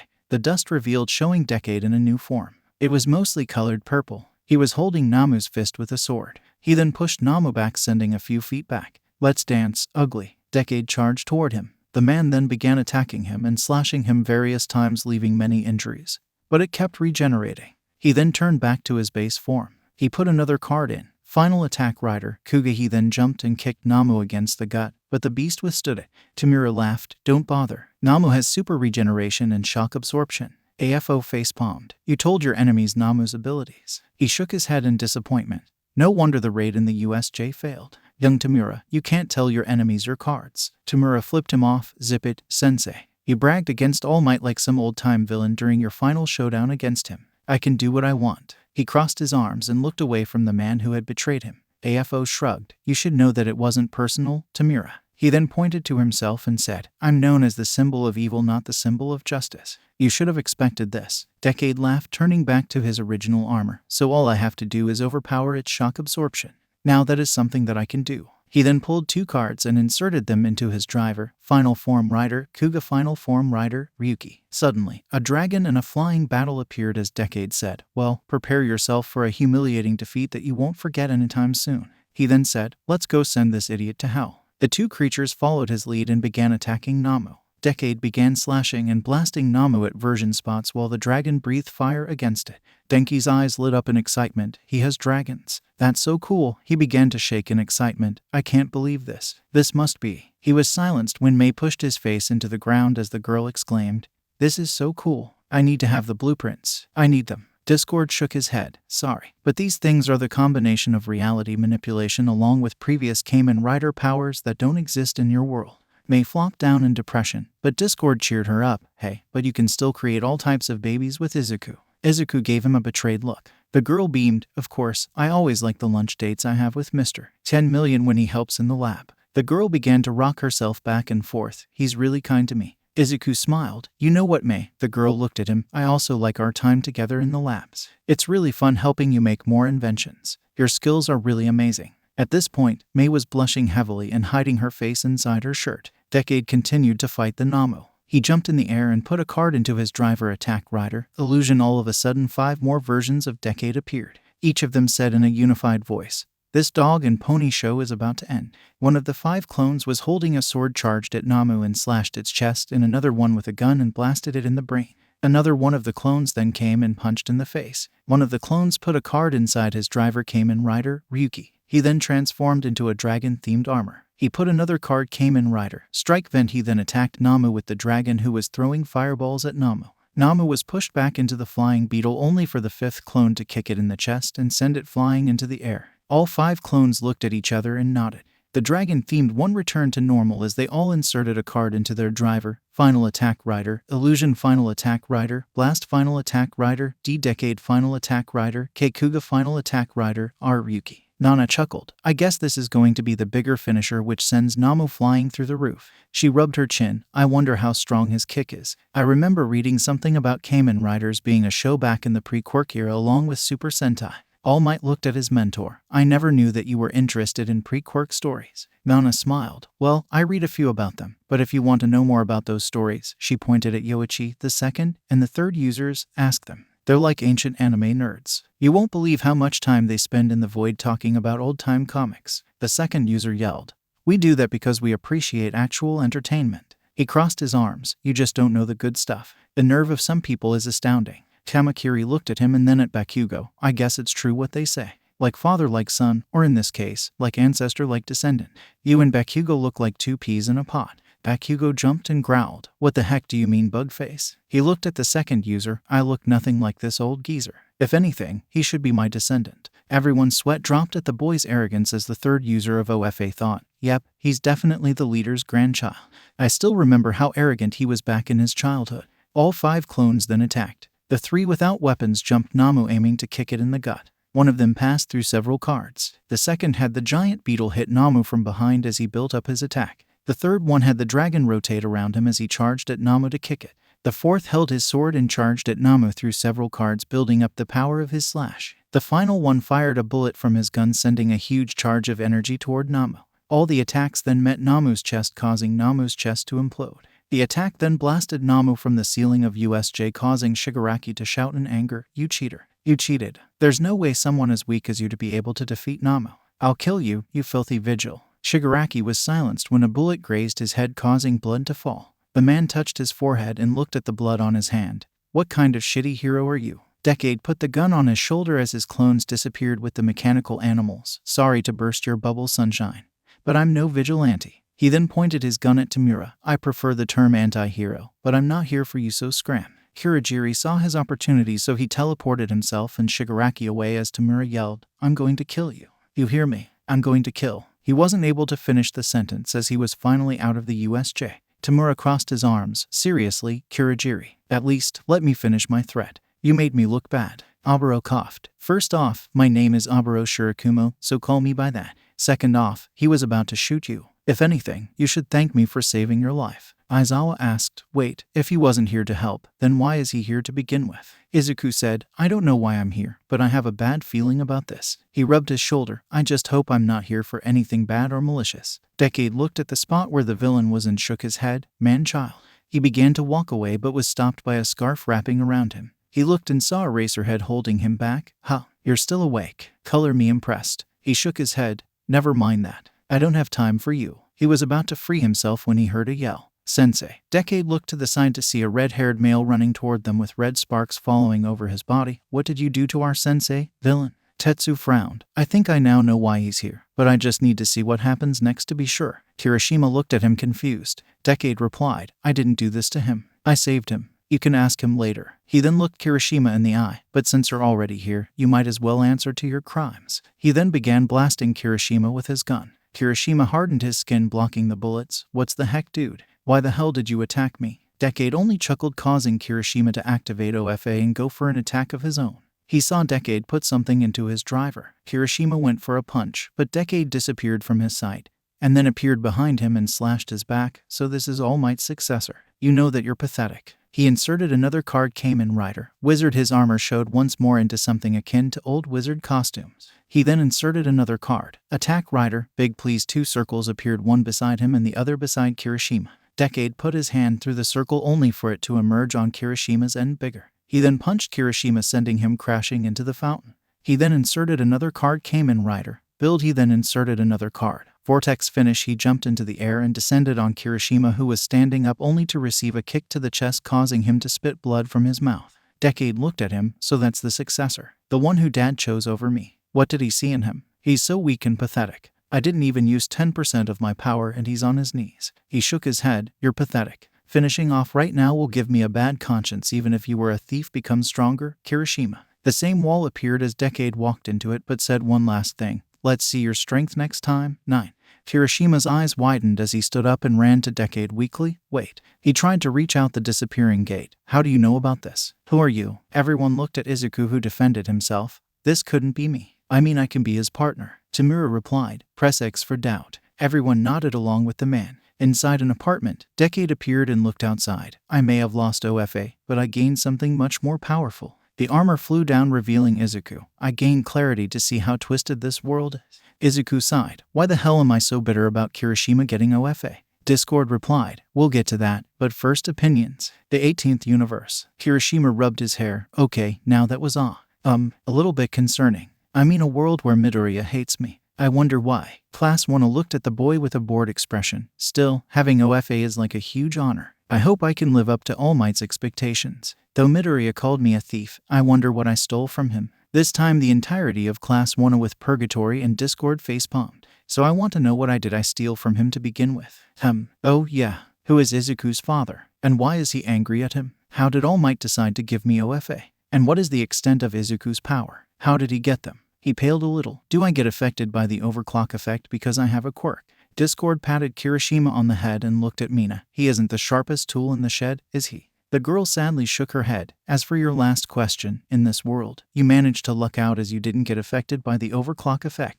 As for what you stole from Izuku, it relates directly to his parents. In that world, All Might and Inkoak, a green magnet, yes, she's a hero in that world, decided that the best way to protect Izuku was to be absent for most of his life because they didn't want AFO to target him, so they missed on most of his life. Every time he tried to gain their attention, they would just brush him off, further fueling his suffering. Kirishima nodded, but asked, but what did I steal from him? I mean, it's sad that All Might and Midoriya were bad parents, but where do I come into the middle of this? OFA, Purgatory yelled, OFA. He sees you as a thief because you took OFA when he doesn't have a quirk and could have been given the quirk instead. That's why he sees you as a thief. Kirishima nodded as Discord carried on with his explanation. Yeah, like he said. He then floated down and put his hand on Kirishima's head. Izuku saw All Might give you his quirk after giving a speech about how heroic you were when you saved a child from a burning building. This didn't sit well with Izuku, who felt cheated out of something that should have been his. All Might rubbed his forehead in frustration. Let me guess, I also told him that I was quirkless. Discord nodded solemnly. Yeah, I'm sorry, but you did just that. Adding insult to injury. That was after you told Izuku that he couldn't be a hero. Seeing you give OFA to Kirishima made him run away from home. Discord rubbed his chin. You can say it was the straw that broke the camel's back. All Might nodded. I wish I was a better father in that world.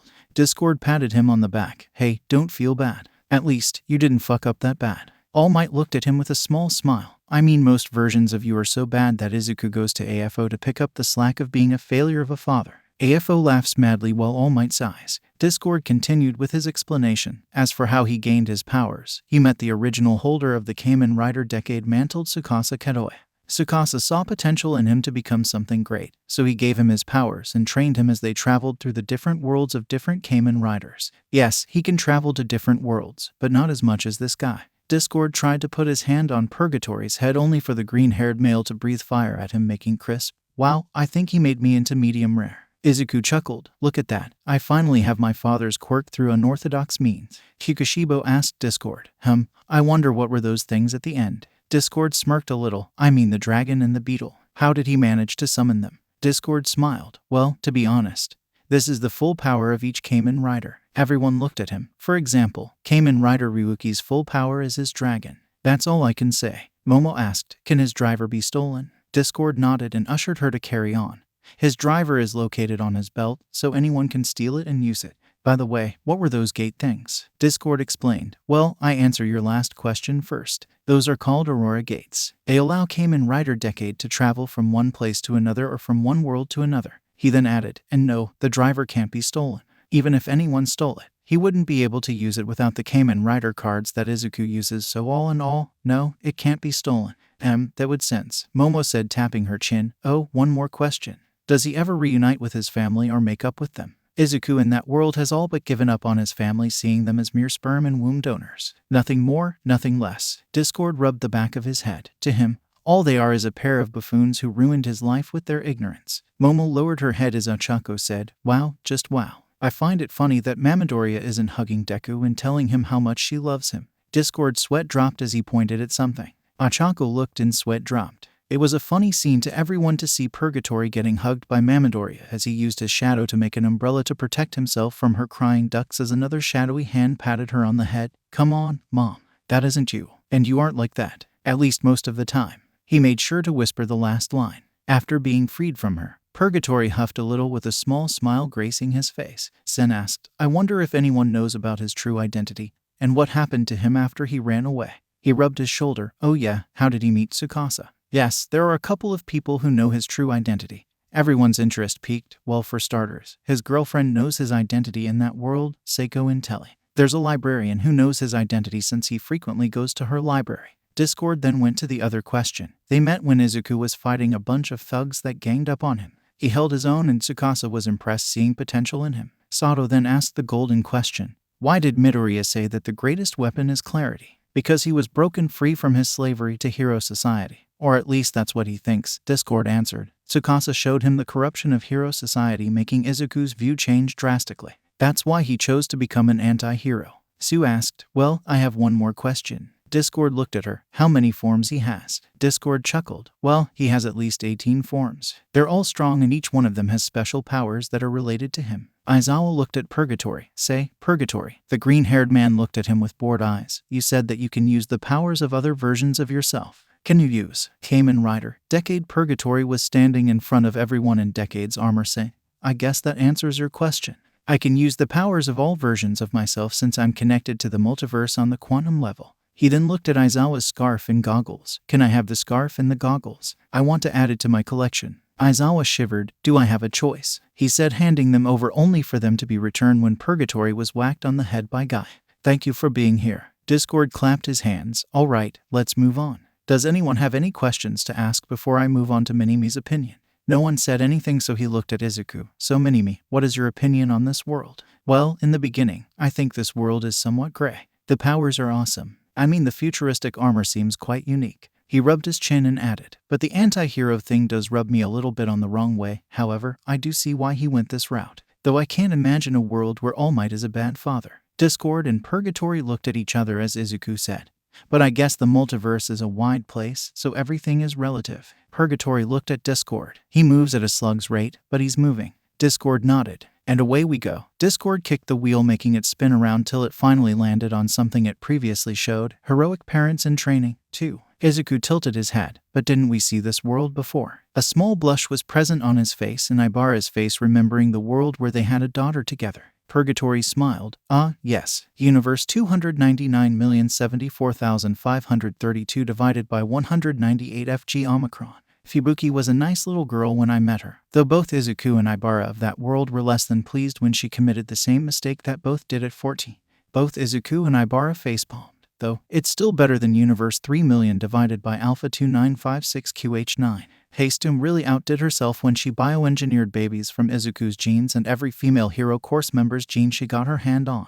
All eyes landed on Mei, who slowly shook her head as a sign she would never do that. Discord laughed at Purgatory's commentary. "Well, as I said before, there is a chance that we might return to worlds we watched before, so let's dive into this world." Ibara always praised herself for being a patient person with very little things that managed to burrow their way under her skin. But sometimes, it takes a special kind of idiot to do that. Ibara looked at Izuku, who slumped his head in shame. "I'm sure that you aren't the one who did that. If anything, I wouldn't be shocked if it was Minda who was the reason." The purple-haired boy shouted in anger at the insult, while Izuku wasn't that excited. And currently, that special someone is none other than her boyfriend, Izuku Midoriya. Ibara patted him on the back as he slumped forward in depression, wondering what he did. Discord answered his unspoken question. "Oh, Purgatory told me, and she has every right to be angry." He shivered as he looked into her eyes. "Man, I never saw a girl this angry, even when I turned my daughter into a fish and accidentally flushed her down the toilet. I had a hoof mark stuck in my face for 4 weeks because Pony was pissed off with me." He then dodged a horn. because only a special idiot of Izuku's caliber would get so caught in the moment that he would take his 7-month-old infant to a burning city and then fight Stain after he handed the infant to a paralyzed hero. All the sympathy in Ibara's eyes suddenly vanished as she glared at Izuku, who facepalmed. The other girls were glaring as well. The vine-haired girl tied up Izuku and brought him to face her. When we have children, I suppose I don't need to say that you won't be doing crazy stunts like these, right? Izuku knew this wasn't a question, but a statement, so he nodded. Ibara let him down. I'm sorry, Izuku, but the mere thought of my baby being in danger just made me angry. Izuku merely hugged her. Ibara stood in front of the room that Izuku was sharing with both Shoto and Ida. She went inside and saw the chief of the police in Hasu City bowing down to the 3 boys as Izuku was bouncing their daughter on his knee. The girl then coughed into her fist, grabbing everyone's attention, including the heroes present in the room.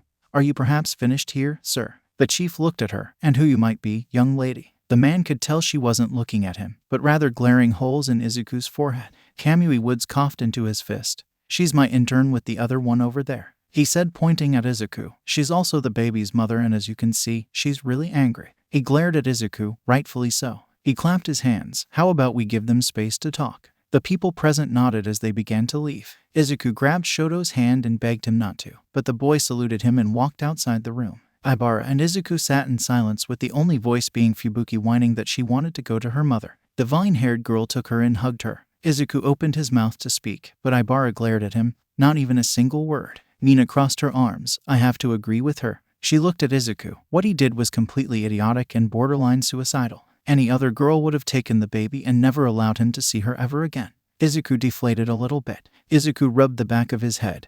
Honestly, I'm shocked she's so calm right now. He shook his head. I thought she might have broken her I don't swear rule just for this occasion. Ibara looked at him. I guess this would be one of the few times where I will let my tongue loose. Discord giggled mischievously. Oh, just you wait and see what's going to happen in a few moments. He rubbed his hands together. This is going to be epic. Kaya said, I don't think it's going to be that bad. Everyone looked at her. I mean, sure, Izuku can be a pain in the back with his non-caring and relaxed attitude that turns into a bloodthirsty manic.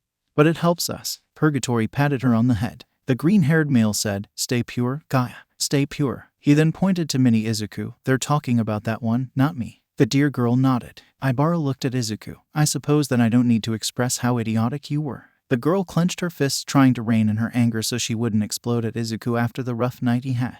Izuku grabbed her hand. If it helps, you can let all of your anger out. Ibara looked skeptically at him. I mean that holding it in won't help you. Ibara blinked at him. You really think so? Izuku nodded. So Ibara smiled. I suppose getting it out will be much better than holding it in. The girl coughed into her fist before opening her mouth. Izuku, you are the most. The girl then went on a very colorful rant that made Bakugo proud of her. It took 5 minutes for her to finally finish, leaving an astonished Izuku. Wow. Both Izuku said in extreme shock, not accepting the religious girl to be capable of such language. He looked at Ibara, who was covering herself with her vines. Ibara was panting from anger. The moment she heard that Izuku faced off against the hero killer, she knew that he mindlessly dragged Fubuki into the fight, totally forgetting that she was hanging in the baby strap on his chest when they were resting at Kamui's agency. I guess that was enough for now. Ibara cracked her neck for stress, but expect some more. More than that, Izuku exclaimed from shock, removing his hand from Fubuki's ears. I think that you said more swears than Bakugo did in an entire year. The boy chuckled weakly. Itsuka poked Izuku in the head. This isn't a laughing matter, you know. Itsuka rubbed her head. She loved Izuku, but sometimes he gets so lost in the moment, he almost harms himself and others. She hoped this version of Ibara would make him wake up. Bakugo said, Man, Deku is in deep shit. I mean, what kind of idiot brings his daughter into a war zone? He crossed his arms. I mean, even I would be more sensible than that. Everyone looked at him like he grew another head, making him shout, What's with the looks? Hiroshima replied, Well, we never thought that you could be sensible. The boy rubbed the back of his head. Most of the time you're like die, and some other stuff that we can't say. Bakugo launched himself at Kirishima, swearing that he was going to kill him as they both rumble. Ibara glared at him. Don't laugh, Izuku. I'm not in a laughing mood. She rubbed her head with her fingers. I suppose I don't need to tell you how much of an idiot you are. Izuku wanted to speak, but Ibara raised her hand. Don't speak. Not yet. You threatened our daughter's life with your reckless attitude. Izuku interjected. Look, what I did was dumb, I'll give you that, but I kept Fubuki safe. Ibara roared. Do you think I give a fuck about that? The girl clenched her fists with tears in her eyes. She shouldn't have to be in this situation. To begin with, if you took a couple of seconds to stop and think clearly. Izuku tried to defend himself, but I was just trying to help a friend. I didn't have the luxury of time. When I reached Ida, he was about to be killed by Stain. Purgatory sighed. He should have accepted the glimpse of air that she's giving him. Izuku raised his head. What do you mean? She seems angry at me. He was whacked by Ibara. The girl pouted, looking away. What he means is that version of you should have accepted he was wrong and never tried to defend himself by giving empty excuses. Ibara whacked him with her vines. There is no excuse for what you did. She calmed down. Look, Izuku, you're my everything. You're the father of my daughter, the love of my life. I see your heroics as an inspiration, but there should be a fine line in the sand that you can't cross. Izuku bit his lip, but Ada's life was in danger. It wasn't like I had a choice if I wanted to fight the hero killer or not. It was just imposed on me. I had to stop him, especially since he deemed you a fake, right? Ibara questioned with an intense gaze. He saw you go there with your daughter hanging on you and must have said, why is he here with a baby? Do you know what is worse than that? What is worse than Fubuki losing her dad at a young age and suffering the absence of a father like I suffered the pain of the absence of my parents? Izuku gulped. What can be worse than that? Ibara's vines were now in front of his eyes. Don't play dumb with me, Ibara growled. Stain was planning to take Fubuki to raise to be some sort of successor to him. How do I know? Don't think about it much, since it seems when your hero mode is activated, your brain fails to register in. Tsuyu nodded. I hate to say it, but she's right, Izuku. Izuku looked at her. Whenever you have your hero mode activated, you kinda throw your life away if you're alone. Tanjiro tried to play a peacemaker. Come on, let's not gang up on Midoriya-san. I'm sure that he means well. Sure, what that version of him did was borderline stupid, but he did come out of it intact and with the baby girl safe without a scratch on her. Kanao grabbed the red-haired boy by his ear. Don't excuse him. What he did was reckless. She dragged him closer. This isn't like you and your sister where she can grow in size to defend herself. This is about a child not old enough to be a toddler dragged to a war zone.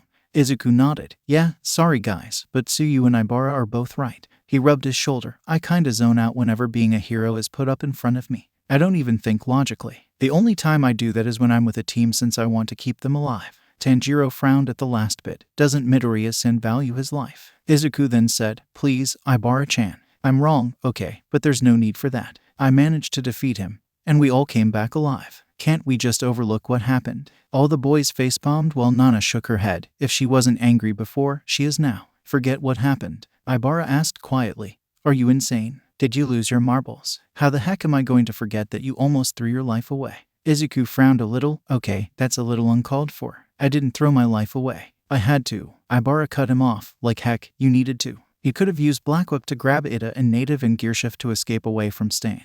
Yet for some goddamn reason, you chose to fight Stain and almost lose your life. Izuku couldn't retort against her argument, so he just sat there silent, listening to her. Ibara then wiped some tears that fell down her eyes. Her daughter was beginning to cry, so Ibara calmed her down. Ibara looked at Izuku with a sad and worried look. Izuku, don't think that I hate you. Everything I said is because I care about you, so that's why I need to ask this question. Purgatory groaned. Oh boy, here comes the fireworks. This question isn't going to end peacefully between them. He shook his head. They said it almost broke them apart from each other. It almost broke them apart. Midnight gasped. What was that question? Was it that important? The green-haired male replied. It wasn't the importance of the question that caused the trouble, but its underlying meaning. He rubbed his chin, and my counterpart's stubbornness didn't help. All Might looked at his successor. I have a clue about what's the question about. He then looked at his successor's counterpart. It's about how throws himself into a dangerous situation without a thought about his health or a plan to save himself, isn't it? Izuku looked at her. Izuku, I didn't want to speak about this, but you left me no choice. This has been haunting me ever since the entrance exam. But I didn't say anything. The USJ reignited my worries. But I put it off to adrenaline in the stressful situation, but now I have to ask. Ibara took a deep breath and asked, Izuku, do you have suicidal tendencies? Izuku was appalled by the question. Do you think I'm suicidal? The tone he used made Ibara flinch a little. It was a tone full of betrayal. The girl then clarified. I don't mean it like that, Izuku. What I meant is, do you value people's life more than yours? The girl put her hand on his. Izuku, I always hear you saying that if you managed to save one life and die, it would be worth it. I always thought this was just talk to emphasize your passion for heroics. But now, I can't help but feel it's true. Izuku frowned a little. I don't have suicidal tendencies. Purgatory gave him an unimpressed look. I'm you. Yes, we have them. We definitely do. He thought about it for a moment. At least, she is right about us not valuing our life. Outside the room, Ada and Shoto stood there listening to the conversation going on inside the room. Ada looked guiltily at the ground. They're fighting because of my stupidity. I can't help but feel responsible for this. Maybe if I went inside. Shoto stopped him and said, don't bother. He looked to the door. This talk was going to happen sooner or later. You just made it sooner. This is going for the best. They may be on formal terms for a bit, but they come back. What do you mean, Todoroki? Ida adjusted his glasses. What talk was going to happen? Shoto looked at him. The talk about how he recklessly throws himself into dangerous situations. Shoto began to count. The first training session.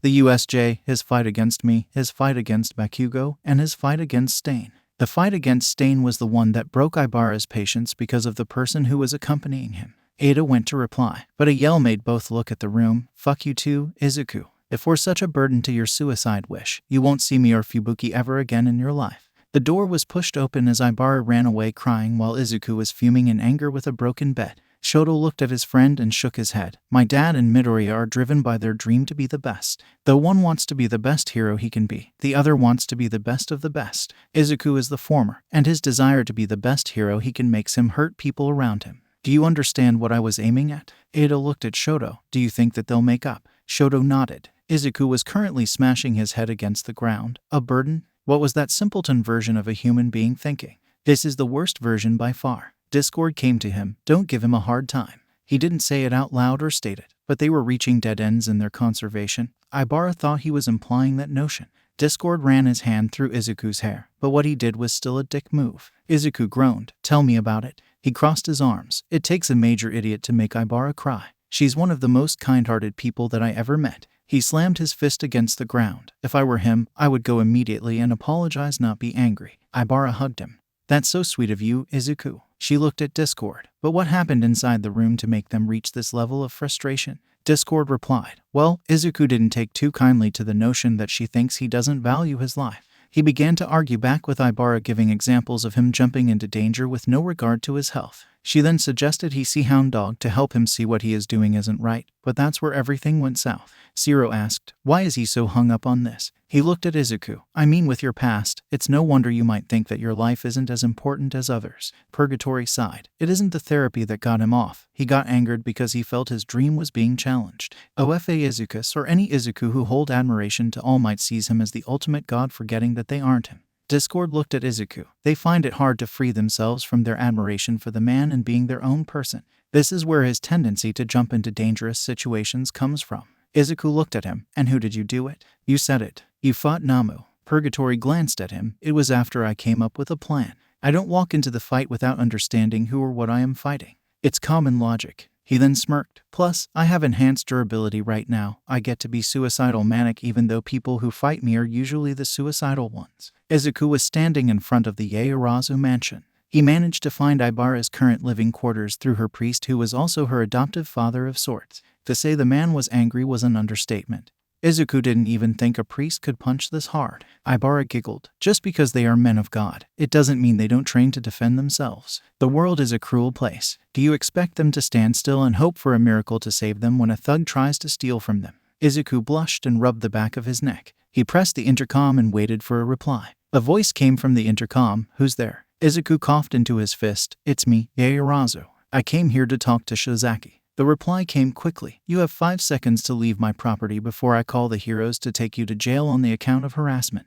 The line went silent before it came again, and an elder voice came through. I apologize for the young lady's actions. Please come in. Izuku wasn't too bothered by Momo's words. He would have done the same. It took a talk with Nana, All Might, his mother, Shoto, Endeavor of all people, Gran Torino, and finally Bakugo for him to understand Ibara's point of view. He was a major idiot. When he reached the house, a butler opened the door with Momo glaring at him. The butler looked at Momo. Young lady, please refrain from cooking him with your eyes. Sorry, but I can't help myself around jerks, Momo retorted. Izuku sighed. I'm shocked that she didn't bring out a sword yet to stab me in the gut. Momo gasped. I would never do that to you, Izuku. Izuku grinned a little. At most, I would use you as target practice in my backyard. Izuku's grin fell while Momo laughed. Discord added, she will most likely tie you to an arrow target and shoot arrows at you while having a blindfold put on her eyes to make it trick her. Izuku paled even further. The butler then led Izuku to Ibara's room. When they reached it, he said, do your best to make it up to her. Young Fubuki deserves to have both parents in her life. Try not to mess this up.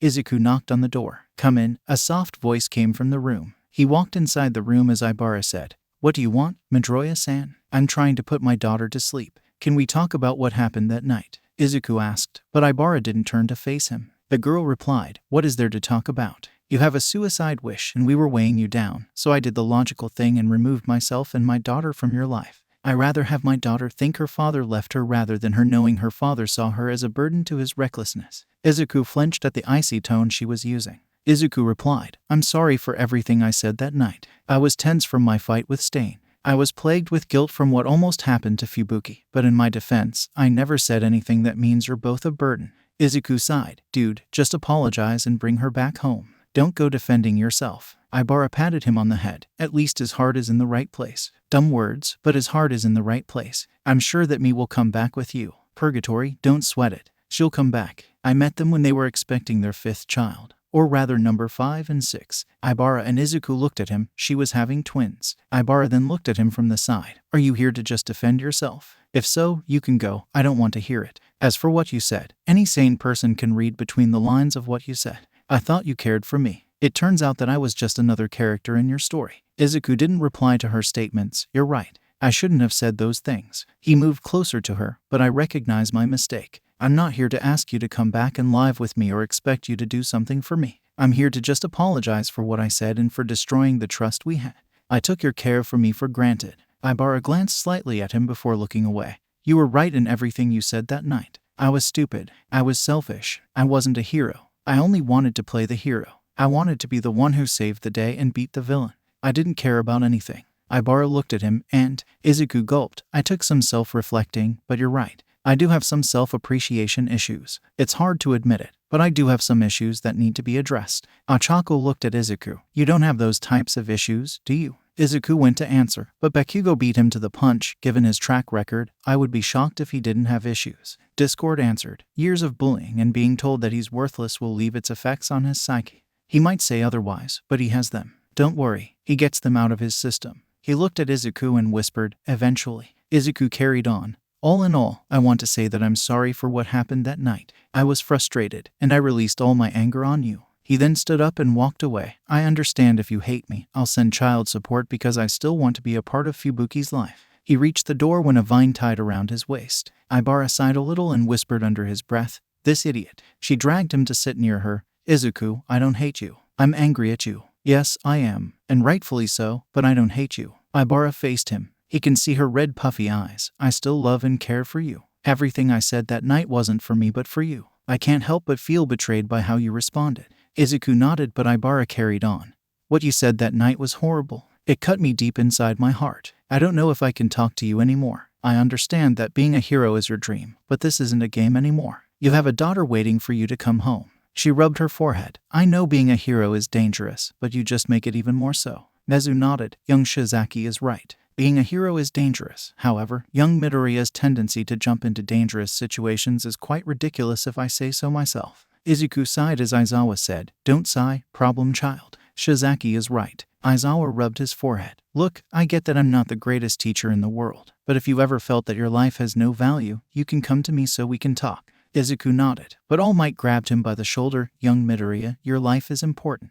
Don't ever forget that." All Might hugged him. Also, All Might chopped him on the head. "For God's sake, stop trying to be another me. Be your own hero." Izuku pouted as Ibara, Itsuka, Toru, and Tsuyu hugged him. They all said in unison, "We love you, Izuku." They then bonked him, "But stop being reckless. It's like you have the survival instincts of a lemming when it jumps off a cliff." Izuku nodded. "I know. I'll try to become better for both you and Fubuki." He rubbed his shoulder. "I guess there is no way to convince you to come back with me." Ibara shrugged. "I can, but I need a huge gesture." She quickly added, "And going to therapy is a must, not a gesture. So no, it won't work." Izuku nodded. "I know that." "I do." He then took something out of his pocket.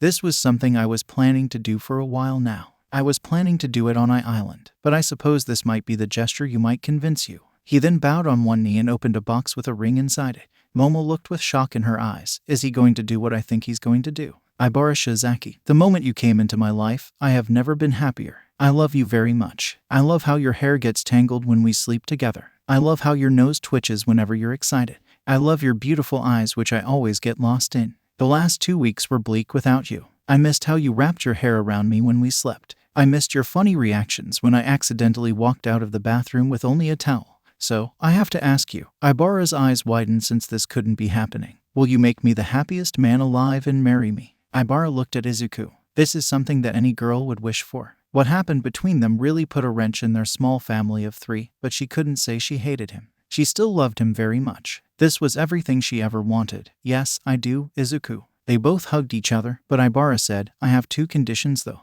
Izuku was confused but nodded. First, as a family activity, we'll go to church every Sunday. Izuku's sweat dropped. Second, I'm still very angry, so I want a freebie on you. All the girls were cooing at the proposal. Mina said, this is the sweetest thing ever. I hope my proposal is as romantic as this one. Izuku tried to be as invisible as possible. Discord rubbed his head. I wonder what her compensation will be though. Purgatory chuckled. Izuku looked at his Helllord counterpart. I have a bad feeling about your chuckling. Momo came into the room. I have an idea if you want to release your anger. Both Izuku gulped. This can't be good. This can't be good. Ibara nodded. A few minutes later, Izuku was tied to a target with sweat pouring down his face. Yaoyorozu, this isn't funny anymore. Ibara was standing with a blindfold over her eyes with Fubuki being held by Momo. The rich girl looked at Ibara and said, have fun. The girl began to throw arrows which barely missed Izuku as the boy screamed in fear. Izuku paled a little. Momo, you can be very scary when you want. Discord laughed a little. All right people, let's move on before he dies from fear.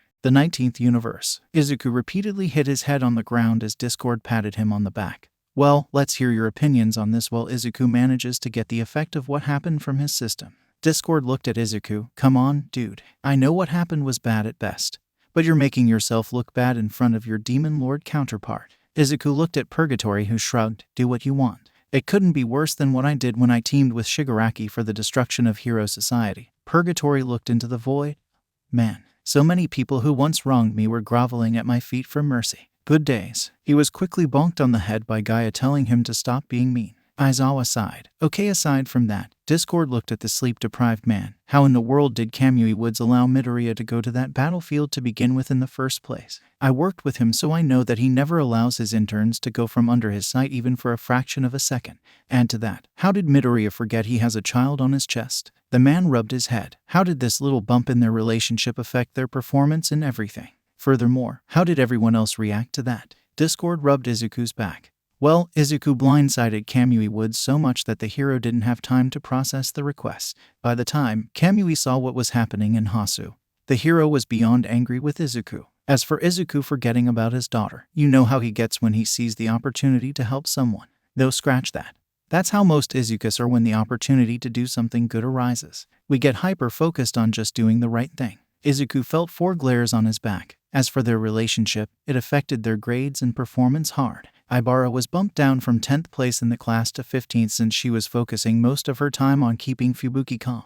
Izuku also suffered a hit. Seeing his daughter away from him tore him apart, so he spent extra time in training to get his mind off things. He slept less, ate less, and was overall tired. Well, the class was divided into 2 groups, those with Ibara and those who wanted to give the couple time to make up with each other. Satsuna asked, so wait, no one took Izuku's side even though he's a nice guy? Kamakiri replied, you have to be messed up in the head to take his side. He looked at Izuku. Look, no hard feelings, but you have to be extremely dumb to take your daughter to a fight with Stain of all people. Izuku nodded. I know. I wish I could go and punch him in the guts. Discord patted him on the back. There, Izuku. At least, you made it up to her. Kinoko shyly asked. Well, I was wondering why Ibara chose Momo's house out of all of us. Discord nodded. A good question. Well, you see I in that world. Izuku's group of friends consisted of Momo, Itsuka, Mina, Kirishima, and later on Shoto, but when Izuku pulled the ultimate idiot card, the group split in 2, those who stood on the side wanting to give the couple their space, and those who wanted to shove their foot down Izuku's throat. A couple of the girls chuckled. I guess you can tell who took which side. It was Momo who offered her house to Ibara given the rich girl grew attached to Ibara's daughter. Momo nodded. I can see that happening. I live alone in my house with my maids and butlers. Even though I see them as family, I can't hope for someone else to be present in my house with me. Izuku groaned a little. I really can't blame them. I truly can't blame them. But why do I feel that something else happened after everything settled down? The smile he got didn't make him feel safe. Okay, tell me what happened. Discord nodded. Well, let's begin. Momo smacked you over the head with a metal bar. Itsuka got an extremely vicious nut shot. And Mina slapped you so hard that you fell from your chair. Izuku shivered. I guess that I deserved that, but why the nut shoot? He looked at Kendo. That kind of cheap shot hurts. You shouldn't do that, Itsu. The girl blushed at the nickname and hid her face behind her large hands. Tsuyu replied, I honestly think this is the least we can do for what you did for Ibara-chan. Izuku nodded. Still, Tsuyu added something that made him go nuclear. As one of your future wives with Itsuka, Toru, and Ibara, it's our job to stick together as sister wives. We can't let you have to. The girls then heard a thud as Izuku fell to the ground with his soul attempting to leave his body. Ada, Shishida, and Tanjiro yelled together, Midoriya-kun, stay strong. Don't die yet. Tsuyu looked at the other girls and tilted her head while putting a finger on her chin. Too much. The other girls sighed. No, but you could have waited a bit more. We need to ease him into the idea of multiple wives. Not slap him with all of a sudden, Toru said with a shake of head due to the movement of her clothes. Discord then looked at Purgatory, who sighed. He walked up to Izuku and electricity began to crackle in his hands, back to the land of the living. He put his hands on Izuku's chest, making the boy jump in shock. Izuku looked around as Discord said, All right, now that Izuku is back to life, does anyone else have any questions? Inko asked, How did I react to that? Discord bit his lip. Oh well, that's an excellent question, Mom. He rubbed his hair and made a fan. Let's get to that. You were livid at Izuku. When Ibara came home crying and began to pack her stuff, you asked her what happened. She told you what Izuku told her and you were angry at him because Izuku was pulling the same move his father pulled when he abandoned Izuku. When he came back you confronted him and you fought with each other. In the end, you told Izuku till he recognizes his mistake and apologizes to Ibara. He will sleep outside the house. Inko nodded. Good, he deserves that. I can't even imagine a world where my son almost killed his daughter and still has the nerve to say that he is the one who's in the right. She was looking at her son with a very demonic stare that made chills travel down his spine. Izuku, never do that when you marry those nice girls. Izuku only nodded because he was too afraid to pass out. Shoto asked him, I can understand everyone else talking to Izuku to help him understand what is wrong with his approach to this thing, but why did my dad do it? It's like the kettle calling the pot black. Discord nodded. That's an excellent question. Shoto suddenly felt something on his chest. He looked down and it was a ribbon for first place. He didn't know how to feel about this. Okay. At the sports festival, Izuku talked with your dad. He criticized Endeavor for the way he treated his family. He told him that no one would stand by his side at the end of the day when he reached the top, and something along those lines. He finished the talk by asking your father if he thinks he can be the symbol of peace that makes people feel safe. That was a turning point for your father for the best after a bit of self-reflection. When Endeavor saw Izuku walking down the same path he was taking, albeit in a different way, he felt the need to correct him. Shoto was amazed. His father wanted someone to avoid the path he walked on. This was odd. Ray looked at Enji and patted him on the back. I'm proud of you, Enji. The man smiled a little, but his smile fell when his wife continued talking. Would have been better to have this enlightening moment without the need for foreign intervention, but I'm still proud of you anyway. Discord laughed at this interaction. All right, this is a funny scene, but let's carry on. Who also has questions? AFO coughed. Do I have any plans to kidnap the girl to turn her into another Tamura? Discord's sweat dropped. Of course, human trash will remain human trash no matter what universe they are. Yeah, you have plans like those, but they are foiled most of the time, especially after this incident which made Izuku more careful with his daughter. Purgatory snorted, in the protection aspect, but that didn't stop his daughter from having a baby at 14 like those two did. Ibara deflated. How did that happen? I am sure that if she got a boyfriend, I would always stress that she should never do anything funny before at least. I don't know, he pops the question. Purgatory replied, Ibara, there are things about your quirk that you don't know. Ibara looked at him expecting an answer. You'll find out later on. Izuku's sweat dropped. Does he need to be so cryptic about everything? Wait, does that mean he knows things about our quirks that we don't know? Izuku wondered before shaking his head. Of course, he does. He's 1,000 years old, give or take a couple of years. Discord smiled. All right, all the opinions have been heard. Let's see what Minimi has to say before we roll the wheel and get a new world to watch. Izuku looked at the empty void. I don't know what to say. I've seen this world before, but I guess that I can say this will be a wonderful lesson for this version to get his priorities straight before he does something stupid or at least dumber than what he did. Discord nodded. All right, let's roll the wheel. The wheel began to roll and roll till it finally landed on a world that Izuku had seen before. Kendo's Husband, Part 2. Itsuka smiled. I remember this world. It was so sweet. She then gained a dark cloud over her head. It was also a bit sad given that my parents hate me for not having a quirk. Izuku patted her on the back. You'll always be my number one if that makes you feel any better. Itsuka smiled a little before pulling him into a kiss, making the other girls jealous. Discord then said, all right, enough of the emotional bullshit. When I send you back to the dorms, you can kiss him as much as you want when you dare to ask him out instead of faltering and asking him to train with you in the gym. Itsuka blushed while Izuku had a sudden realization of why the girl always asked him to train with her. Purgatory laughed. Man, the look on your face is the look of the person who just realized the secrets of the universe. Izuku retorted, are you telling me that you weren't like that? I'm sure you were a stuttering mess more than I was. Purgatory yawned. Man, do you think every version of yourself is socially lacking? He crossed his arms. The girl that I liked was my childhood friend, so I knew that she liked me. I asked her out and we were planning a happy future if it weren't for some jackass who works as a bitch for the higher-ups. Hawks felt death fell upon him. Plus, I can tell that a girl likes me when I look at her. Many girls had the same thought at the same time. Guess being a bloodthirsty warrior is the thing that makes you socially lacking. Izuku was hugging a sobbing Itsuka, rubbing circles on her back. Don't worry. Nothing bad will happen, Itsu. He put his head on hers. You'll be safe and I'll never allow them to harm you. Izuku paled. Okay, this is a bad beginning. He looked at Discord. Please tell me this is from the past, not the future. Discord helplessly shrugged, making Izuku sigh. Itsuka said, I wonder why I'm crying. Does it have something to do with my parents? She looked at Purgatory, who shrugged. You didn't visit this world, did you? The man shook his head. I don't want to go back. The orange-haired girl sobbed miserably. I'm afraid. Yuri walked into the room with a small boy who messy reddish-orange hair. Yuri began to tear up as she walked up to Itsuka and hugged her. Please, don't cry, Mama. She began to rub her head against Itsuka's face. I don't want you to cry. I promise to protect you from the bad people. Itsuka hugged Yuri. It's all right, sweetie. She kissed the little girl on the head.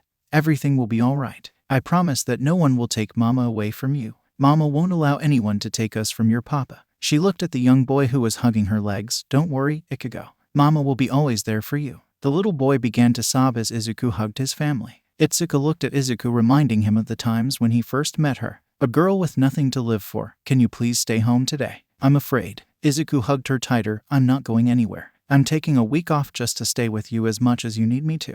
He began to rub his head against hers. Even if I have to kill everyone that harms a strand of hair on your head, I will protect you. Itsuka stood up. Okay, enough with the cryptic signs. She looked at Discord. What is happening here? Why do I look so broken like the first time I saw this world? She rubbed her shoulder. I feel anxious. This feels odd. Discord replied. You'll see in a little bit. Keep your pants on. Discord continued to look on.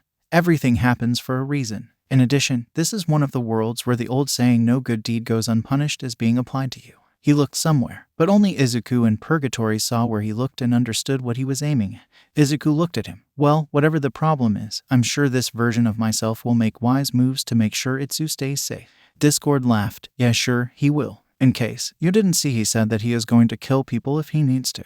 Izuku pouted. I saw, but I know that I'm wise. Izuku looked at Itsuka as he played with her hair. The girl was asleep. He needed to meet up with the others to discuss their next move. Perhaps something that involves murder and ethnic cleansing of an entire bloodline to make sure that they don't annoy him further down the line, or any of his future children for that matter. He wanted to go, but right now, Itsuka needed him to stay beside her. If it wasn't like the gods thought that giving his wife an archenemy for wanting a quirk of her own, but no. They just had to send her way a huge trash can to annoy her. Sleep well this night and every night, Itsuka. Izuku said mentally. I promise you that no one will harm you. The boy then decided to sleep. Tomorrow, he will start planning the murder of the century. Izuku sighed. Will we ever be told what is happening to know why is he planning the ethnic cleansing of an entire bloodline?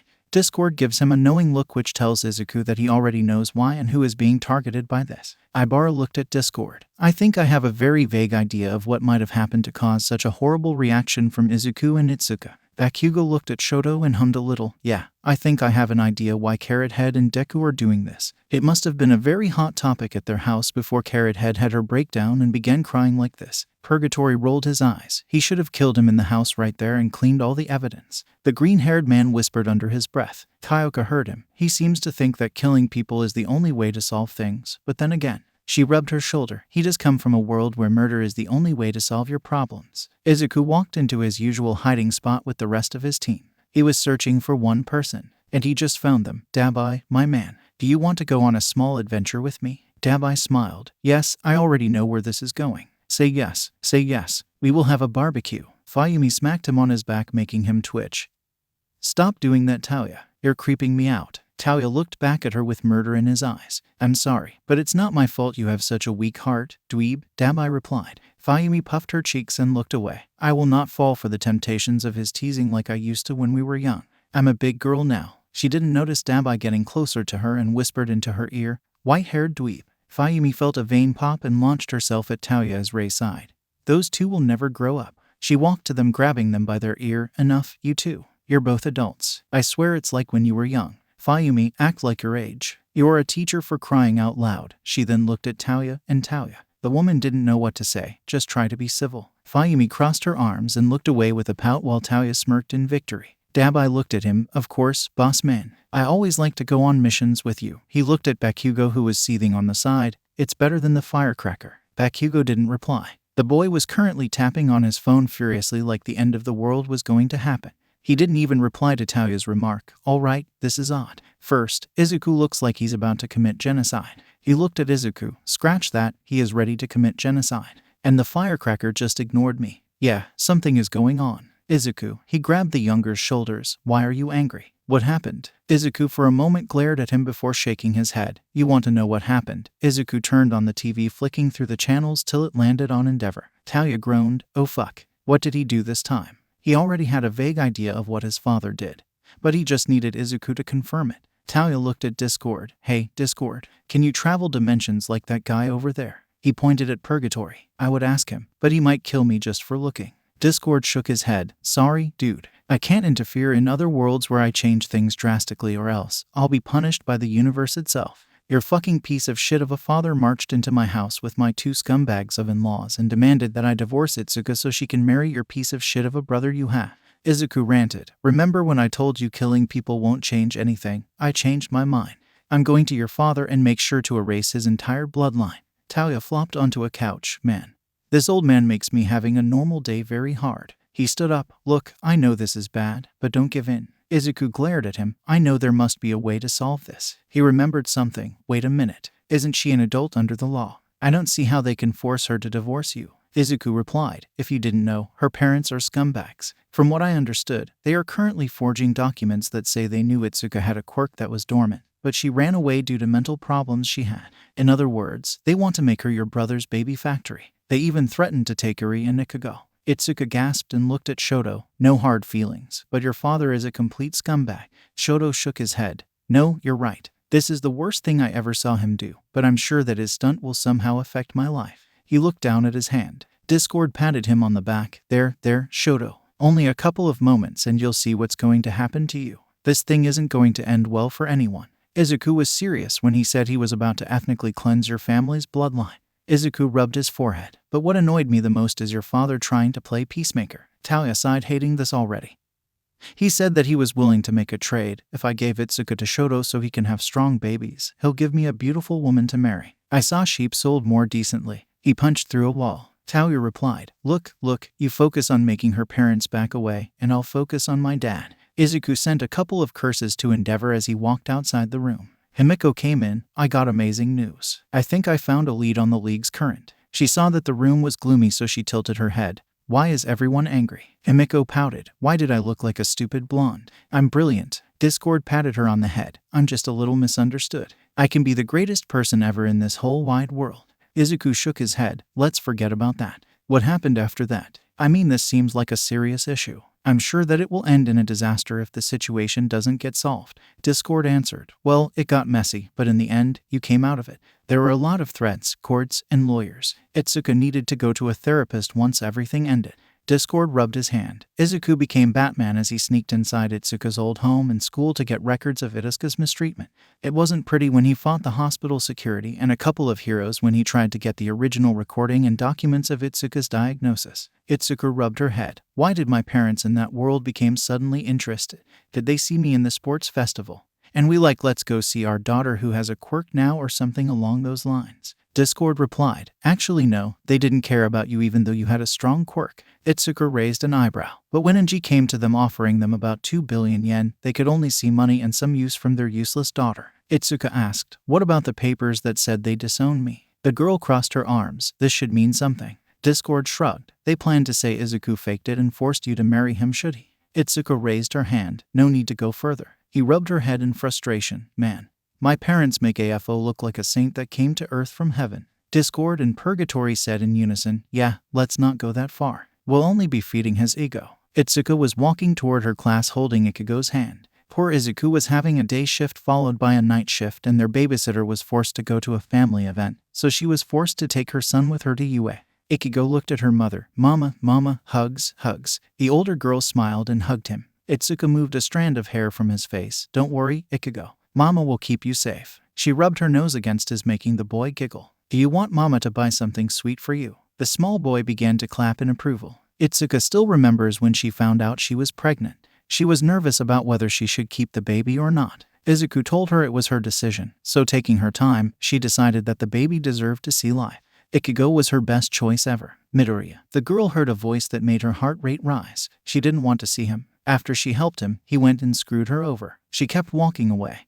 But he grabbed her. Just wait a bit. I want to talk to you. The girl turned to glare at Todoroki. Shoto face-palmed. Idiot. If you wanted to explain your situation to her, you just made it worse. He shook his head. Did you have to grab her like that? You need to give her time to comprehend what happened. He then continued to shake his head. Discord patted him on the back. There, Shoto. Stay strong because things are about to get 10 times worse. Shoto looked at him in shock. You don't think something like this happening and everything will remain under wraps? Fayumi sighed. Let me guess. My brother's reputation took a deep plunge, didn't it? Discord snorted. You have no idea. It didn't just take a deep plunge. It swam to the bottom of the ocean. Endeavor chose a girl who had a social life unlike your mother. He looked at Rei. No offense though, the woman shook her head. Itsuka had people who cared about her, so they were all shocked when they heard that Shoto's dad wanted to ruin Itsuka's life. Shoto groaned. Oh joy, now I have my entire class hating me. He continued to shake his head in desperation. Shoto felt that he should buy a plastic bag and put it over his head. Discord patted his head. There are worse worlds to come. Pull yourself together. What will you do when you see the world where Izuku is your younger twin brother and your mother is forced to give him up to protect him from your father? Rei patted her son on the back. Calm down, sweetie. I bet it will take some time, but eventually, you'll be able to clear your name from any accusations. She looked at Discord. You were joking about the one where I have to sacrifice one of my babies. Discord looked away, making her sigh. Itsuka yanked her hand away. What are you doing here? Did you see my son and decide to start playing father from now? Itsuka glared at him. Leave me alone, Todoroki. Ichigo was confused, but he hugged his mother's leg, making Itsuka put her arm around him. Shoto sighed. Look, I don't want trouble. I just want to talk with you to clear things up. Itsuka cut him off. Clear things out. Shoto took a step back. Itsuka was about to yell but kept herself calm. She looked down at Ichigo and said, Ikai, how about you go to your auntie Ochako and eat some mochi with her? I'm sure she'd be happy to share food with you. The little boy smiled a little and went away. Once he was inside the class, Itsuka looked at Shoto. I'll only say this once and only once. Stay the fuck away from my son and me. Shoto was beginning to get irritated. He felt it was a bit unfair that the girl was not giving him a chance to explain his position on this whole matter, but he could understand where she was coming from. What his father did was a dumbass move in a long line of dumbass moves. Itsuka first spoke. I can't believe how you did this. I thought that you were a guy who had a tough life, but turns out all of your sob story was a way to bait me into going all out. The girl hugged herself, but turns out that it was just a way to determine if I was worthy of you. Shoto's eyes widened. No, of course not. Everything I told you was true. I would never do anything like that. He clenched his fist. Look, if you allow me to explain what happened. Itsuka replied. That's the point. I don't want to hear it. I don't want to hear it. I don't want to hear it. The girl's breathing began to get heavier, and Shoto decided to leave since he felt that the girl was on the verge of a panic attack. Once he entered the room, he could feel the glares directed at him from the female population of the class. Even Momo and Satsuna, whom Kendo wanted nothing to do with them, were glaring at him like they were camp buddies with the orange-haired girl. Shoto sighed. Thank you, Father, for the wonderful gifts that you always give me. Could this have become any better than it already is? Discord shrugged. Well, in the end, you did help her win the case, so she apologized for not hearing you out. Shoto replied. If anything, I should apologize for this happening to her. Izuku said. Well, this couldn't get any worse than it already is. Shoto looked at him. Everything is at its worst. What is the thing that can push this whole situation down the hill even further? Discord chuckled. Well, I guess that you're about to see the thing that might make this situation even stickier than it already is. Izuku didn't like this one bit. If you asked Endeavor's psychics whether their boss has a special ability to burrow under people's skin, they would say they were right. However, if they were asked whether he can make All Might frown, they would laugh. Until they saw the giant man walk into their agency with a frown that could make the gods tremble. Yeah, this wasn't something they saw every day. The scene of All Might socking their boss across the agency was an even more troubling scene. All Might hummed. This might be closer to reality than what most people might think. All Might hummed. I would invite him to my home before I beat him into a pulp. All Might pressed his foot down on Endeavor's head. What do you think you're doing with my student, Endeavor? What is going on in your sick, twisted mind to go to her home and try to ruin her family? Have you no shame in threatening the girl with her children? All Might lifted Endeavor and punched him across the face, sending flying the walls of his agency into its backyard. Vernon tried to step in, but All Might stopped her. If you knew how your boss is trying to trade you like a piece of meat, you wouldn't be so eager to stop me. Vernon then said, wait, so I was the one who Endeavor was planning to make a trade-off with the boy? The fiery-haired woman scoffed. Who does he think he is? My owner. Discord replied. Well, he kinda is your owner. His plan to make you accept was evil but smart. He is threatening you with being fired. I don't know about you, but if I heard that the psychic of the number 2 hero was fired all of a sudden, I wouldn't want to hire her. The woman rubbed her head. Damn it, so I was screwed either way. This situation sucks. Endeavor came through the hole. What the hell is wrong with you, All Might? He activated his quirk. Are you looking for a fight? Because if you are, I am more than willing to send you packing.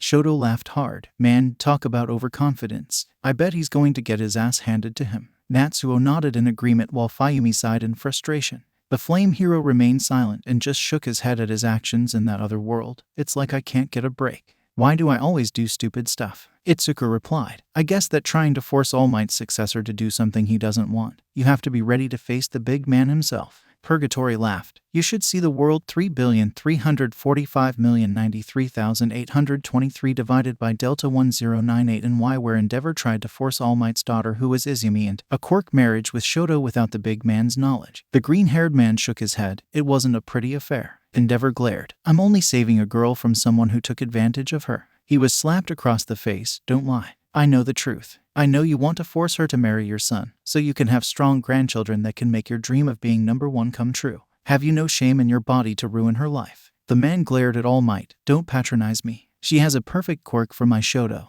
What if she has a family? She married to a quirkless runt. She's better off with her children under my guidance. I have already made arrangements with her parents. Once I force the brat to give her up, I take her home with the children to start training the older. Endeavor then felt what All Might's enemies feel when they anger the blonde hero. The red-haired man was knocked out cold. Keep planning, but as long as I live, I will never allow you to have your way with her. The man shook his head and walked outside. Young Itsuka deserved all the good things in the world. Her life was a walking horror show that no one could endure if they didn't have a strong will, but that's why he chose her. He couldn't believe how this sprung out from nowhere at all. First, he still remembers Izuku's words whether they got AFO's body or not. At the time, he didn't take too much of them, but now with the Nomus, he was getting worried that the man might be alive. Now, he has to worry about this. He was sure this was going to court. He thought about asking Sir Night-Eye for help, but given his lost encounter with Izuku, he could tell it would be a bad idea. Sir asked, what happened that caused All Might to think that Midoriya and I meeting would be a bad idea, so to speak? Well, you have an obsession with Mirio getting OFA, Discord said, and you disapprove of anyone else getting it, so you should be able to kinda connect the dots on your own. Sir shook his head. To think my obsession killed Mirio due to OFAS affects millions of times across the wide multiverse. To think I ruined many lives with my obsession. Perhaps that's why I died in the fight against Overhaul. Discord smiled. Now, don't feel bad. You didn't know about the overclock effect. No one did. He stopped for a moment. Well, All Might had a vague idea, but he wasn't sure, so yeah. Discord clapped his hands. All right, we're through here. Your opinions on this one? The 20th universe. Discord smiled at the audience as Kendo rubbed her forehead in frustration and anger. Okay, first off, what the fuck is wrong with parents in that world? Okay, I get that they're quirkists, but this takes it to a whole new level. The girl sighed, letting her anger melt away. Okay, first off, why did they come back? Wait, no. How did Endeavor know that they are my parents? Second, what did you mean by Izuku turned into Batman? And finally, how did this pan out? I mean, how did All Might manage to help me through this issue? And how did Izuku's dream team help us during the whole Endeavor's wedding plan? And yeah, how did this affect Shoto's life in school? Discord rubbed his head. What happened to the third being the final question? Itsuka simply replied by flipping him off, shocking him before he started laughing. Man, she reminds me of my Itsuka Kendo. Almost drove her to insanity due to my stunts. Okay, let's start with the last question. Shoto's life became hell as students avoided him like the plague. He was seen as a house wrecker. Even after the trial was over, students were still weary of him. Shoto sighed in exasperation. All Might was the only reason you won. He put almost all of his political weight to help you win the trial. He also helped you after the trial by going after your parents for abuse and neglect and giving therapy for what happened. As for Izuku's dream team, they infiltrated Endeavor's agency and managed to acquire documents about all of his dirty deeds. Let's just say, the HSPC didn't have a happy day when those deeds fell into their leaders' laps with the threat of them being exposed. Endeavor snorted. I guess they forced me to pull back any political backing that I was planning to give the girl's parents in the trial, didn't they? Discord nodded. Yes, although the idea of All Might's student and your son having a powerful child whom they could mold into their perfect soldier after you enroll him in the Paragon program was a wet dream for them. Having your dirty laundry aired was an even worse nightmare that they wanted to avoid at all costs. And avoid it they did. for the rest of the questions. As for how it panned out, it was very complex. There is no easy way to explain it thoroughly because it is too complicated. Now for Izuku turning into Batman. Your boyfriend spent entire nights crawling through alleyways, sewers, and shady bars to find all the documentation that proves your parents are a piece of shit. And finally, your parents at first, as I said, didn't care much that you had a quirk, but Endeavor sought them out. As for how Endeavor knew who your parents were, he did a lot of investigations to find their identity, especially since he wanted that invincible grandbaby. Kendo looked at Endeavor. You need real help. You know that, right? Izuku poked her. Itsu, don't do that. He's changing. The girl pouted before looking away. Purgatory said, if it helps feel any better, NG. You get that baby in many worlds. Endeavor didn't reply to that. Okay, aside from that, why was I interested in her in the first place? Discord hummed. Alright, let me explain. Endeavor wasn't at first very interested in Kendo, but when he saw Force Shoto use his fire quirk, he knew that she was the one to produce a powerful heir for him, so he began this disaster to get the grandbaby he desires. Shoto groaned. Why does my dad always do shit that bites me in the rear? This is annoying. Discord shrugged. If it helps, in one world, you married Inizumi after you both ran away to America from your abusive fathers. One of the few worlds where Endeavor doesn't redeem himself. He called your relationship with her as the accursed union. Discord clapped his hands. All right. Any more questions about anything other than Izuku's love life in that world, because we're going to see worlds where he has harems. Minda jumped up, but he was then trapped inside a net from Purgatory. Be quiet, kid. We both know that you had nothing useful to say. As much as Minda wanted to object to the treatment he just received, he couldn't help but nod his head. Suyu asked, well, for starters, if Bakugo isn't in the hero course, then in what course is he? Discord answers her. Bakugo is in general studies since he says he wants to be a chef in the future, and you have to admit that Bakugo looks like a young Gordon Ramsay. Everyone thought Bakugo was about to yell at Discord, but he held a smug look on his face, making Zero ask, can I ask why you look like you just received a compliment? Bakugo puffed his chest. Because I did receive a compliment, you moron. He then exclaimed, Gordon Ramsay is one of the greatest chefs of all time. I'm going to totally beat him someday. Discord then said, okay, aside from Bakugo being out of character, who also has questions? Ochako asked, I was wondering if he and Bakugo ever get caught by the heroes at some point or the other given the size of the activities they're both doing. Discord nodded, all right. That's a good question. Well, in the training camp, it wasn't Bakugo who was the target this time around. It was Itsuka. She was kidnapped by AFO in hopes that he could lure his son out. Once he did that, Izuku fought him with Bakugo until they defeated him. Unlikely. When Izuku went to deliver the finishing blow, All Might stopped because he didn't want the boy to be in trouble with the law and didn't want to ruin Izuku's reputation on live TV. AFO was laughing like a madman while All Might slammed his head against the ground. Fuck his reputation. What the hell is wrong with me? Purgatory replied. Do you want the short or long version? All Might shrugged, so Purgatory said, in short, everything is wrong with you. Taumura nodded. Mitsuki asked, now, I wonder what happened to my brat and Izuku after they were apprehended. This question went through a lot of people's minds. Discord smiled. Well, they became teachers at UA given their vast knowledge in fighting and quirk usage. They couldn't be simply thrown in jail just because they broke the law, so Nezu pulled a few strings, and boom bam, they were in UA. Momo asked, how did Itsuka feel about Izuku's real identity? It was a huge secret after all. Discord smiled. Yes, well, for beginners, Itsuka does admit that she felt hurt he didn't trust her enough to tell her who he was, but she understands where he comes from and why he refused to tell her. She did ask, though, after he was out of the hospital to be 100% honest with her. Itsuka said with a smile, well, I'd be angry a little if something this big was hidden from me, but given the reason why it was hidden, she looked at FO, I can't seem to hold it against him. Sato asked, but wait a minute. Everyone looked at the boy. How did AFO know that Izuku was married to Kendo? Was he spying on them, or was it just a coincidence that he decided to kidnap Kendo from the summer camp to lure Izuku? Discord shrugged. Even Izuku from that world wasn't sure why he picked. But at that point, I think Izuku was thinking more along the lines of OMG. My evil father kidnapped my wife, I need to save her, not did my father kidnap my wife on purpose or coincidence. You know what I mean.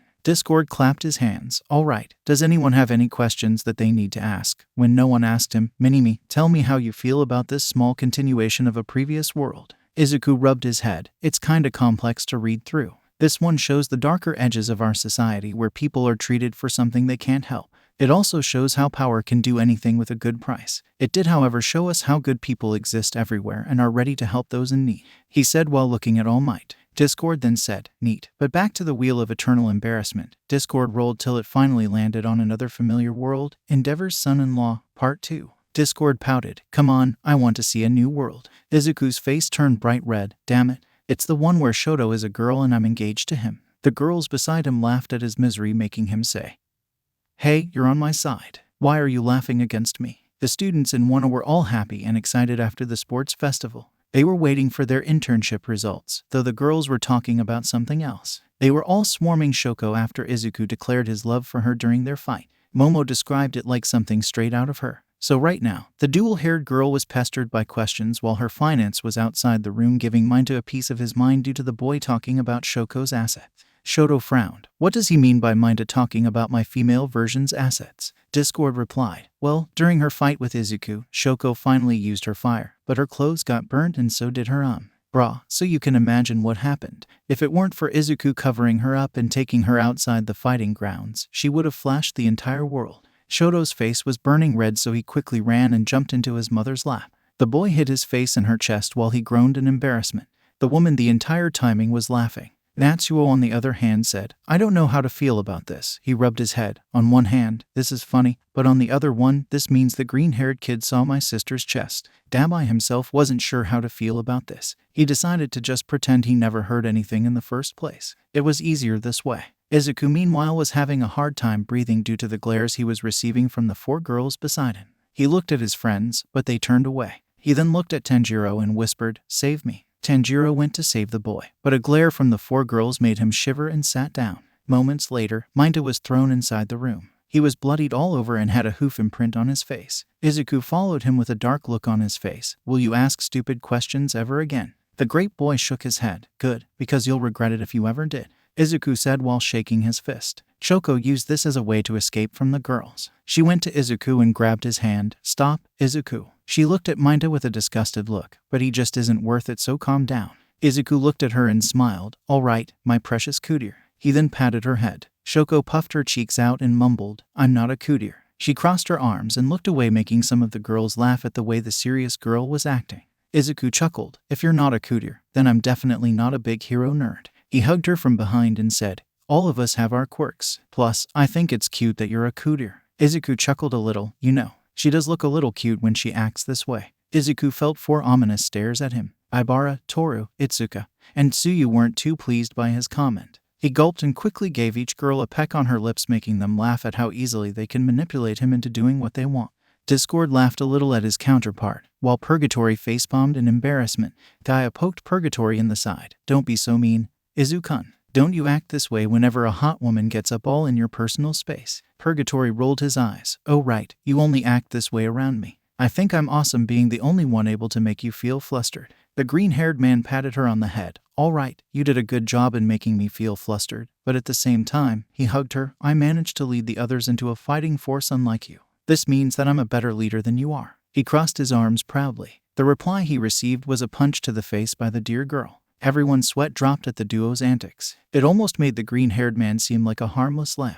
Aizawa entered the room. All right, maggots, everyone, get to your seats. The students quickly went to their seats and the tired hero looked at a charred Minta. This was a common occurrence in the class. Minta, stop perving on Todoroki. You'll get yourself killed at some point. The small perv could only groan in pain. Purgatory said, you seriously have no sense of self-preservation whatsoever. He then began to remember something. Earth 200,19,362,398 divided by alpha beta 90 na 1. Due to your perverseness, Ibara-chan joined the dark side. I never thought Yaoyorozu had it in her to be a villain or fight me for that matter. Truly, overconfidence almost killed her at the end. Momo looked at him with a sweat bead running down her face. She gulped, wondering how could a version of herself be so dumb to fight this Izuku. His presence simply spelled danger, even when he was not serious. She hoped that version of her didn't get beat up too badly or die. What followed that was the hero showing the students the number of internships each person had received. Izuku had the highest number even though he was defeated by Kirishima.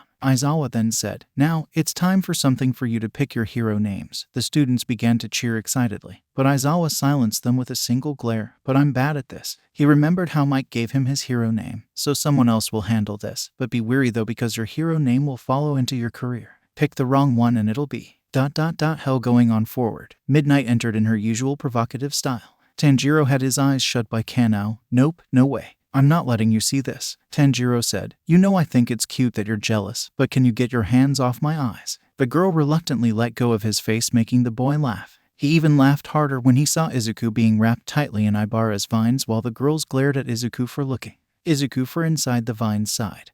When did my life become something from a romance comedy? Midnight then handed each student a broad and a marker. Now, I want you all to write your hero name and come up here to present it for me to judge it. She then noticed Izuku raising his hand. What do you want to talk about, Midoriya? She had an idea of what he wanted. Izuku answered, Can I sit with Shoko? I want to discuss our hero names together so we can match when we build our agency together in the future. The mentioned girl blushed and looked away, mumbling something about Izuku being a dork who couldn't keep a secret to save his life. Midnight smiled. Oh, I see. You two decided to go down the partnership program. Izuku raised an eyebrow. Partnership program? I never heard about that. Aizawa answered. It's an old program in UA where students who decide to form a hero team like the WWPC train and to make them work more effectively. It's like extra credit. Mandalay asked. How come we never heard about it? It would have made creating the team and its dynamics much easier. She remembered the trouble they had at the start of the formation of their rescue team. It was a little hectic. There were a lot of awkward moments. Aizawa answered her. The program was rarely heard about after All Might. He then smirked. It's not my fault that you never read the catalog that UA gives you. Shoko smacked his head. Don't go declaring it like that. She crossed her arms. We talked about this. We're going to tell the others together, not by you. Izuku chuckled and hugged her. Come on, let's discuss our hero names. He lifted her from her seat, making her squeak and cover her red face from embarrassment. Izuku then went with her to a corner in the room where they sat together and began to discuss their hero name. It proved to be hard since Shoko just wanted to use their names. But Izuku wanted to use something with more flair to it, so it took a while. It was 15 minutes later when Midnight refused Bakugo's hero name, which was Lord Explosion Murder, for being too violent. The boy cried out hypocrisy, stating that Death Arms has death in his name, and no one seems to care about that. Midnight whipped him and said, just because his teacher was dumb enough to allow him to keep such a horrible name doesn't mean I will do the same, so deal with it, Bakugo. Purgatory asked, I never thought about it, but why does Death Arms get to have death in his name, while Bakugo can't murder in his? Doesn't seem fair if you ask me. Midnight groaned. For the last time, I will say it only once, it will make people go away from him. She then pointed at Bakugo. With a face like that and an attitude to boot it, do you really think allowing him to name himself Lord Explosion Murder is a good idea? Purgatory hummed for a bit. Yeah, I see your point. But sadly he gets what he wants since he names himself in the future the Great Lord Explosion Murder, Dynamite. I still don't know how that happened or how they approved of this, but I couldn't stop laughing when I heard it. Izuku looked like he just lost the greatest bet in his life. The boy sighed. Damn it. He then took money out of his pocket and handed it to Bakugo. I never thought they'd allow him to use it.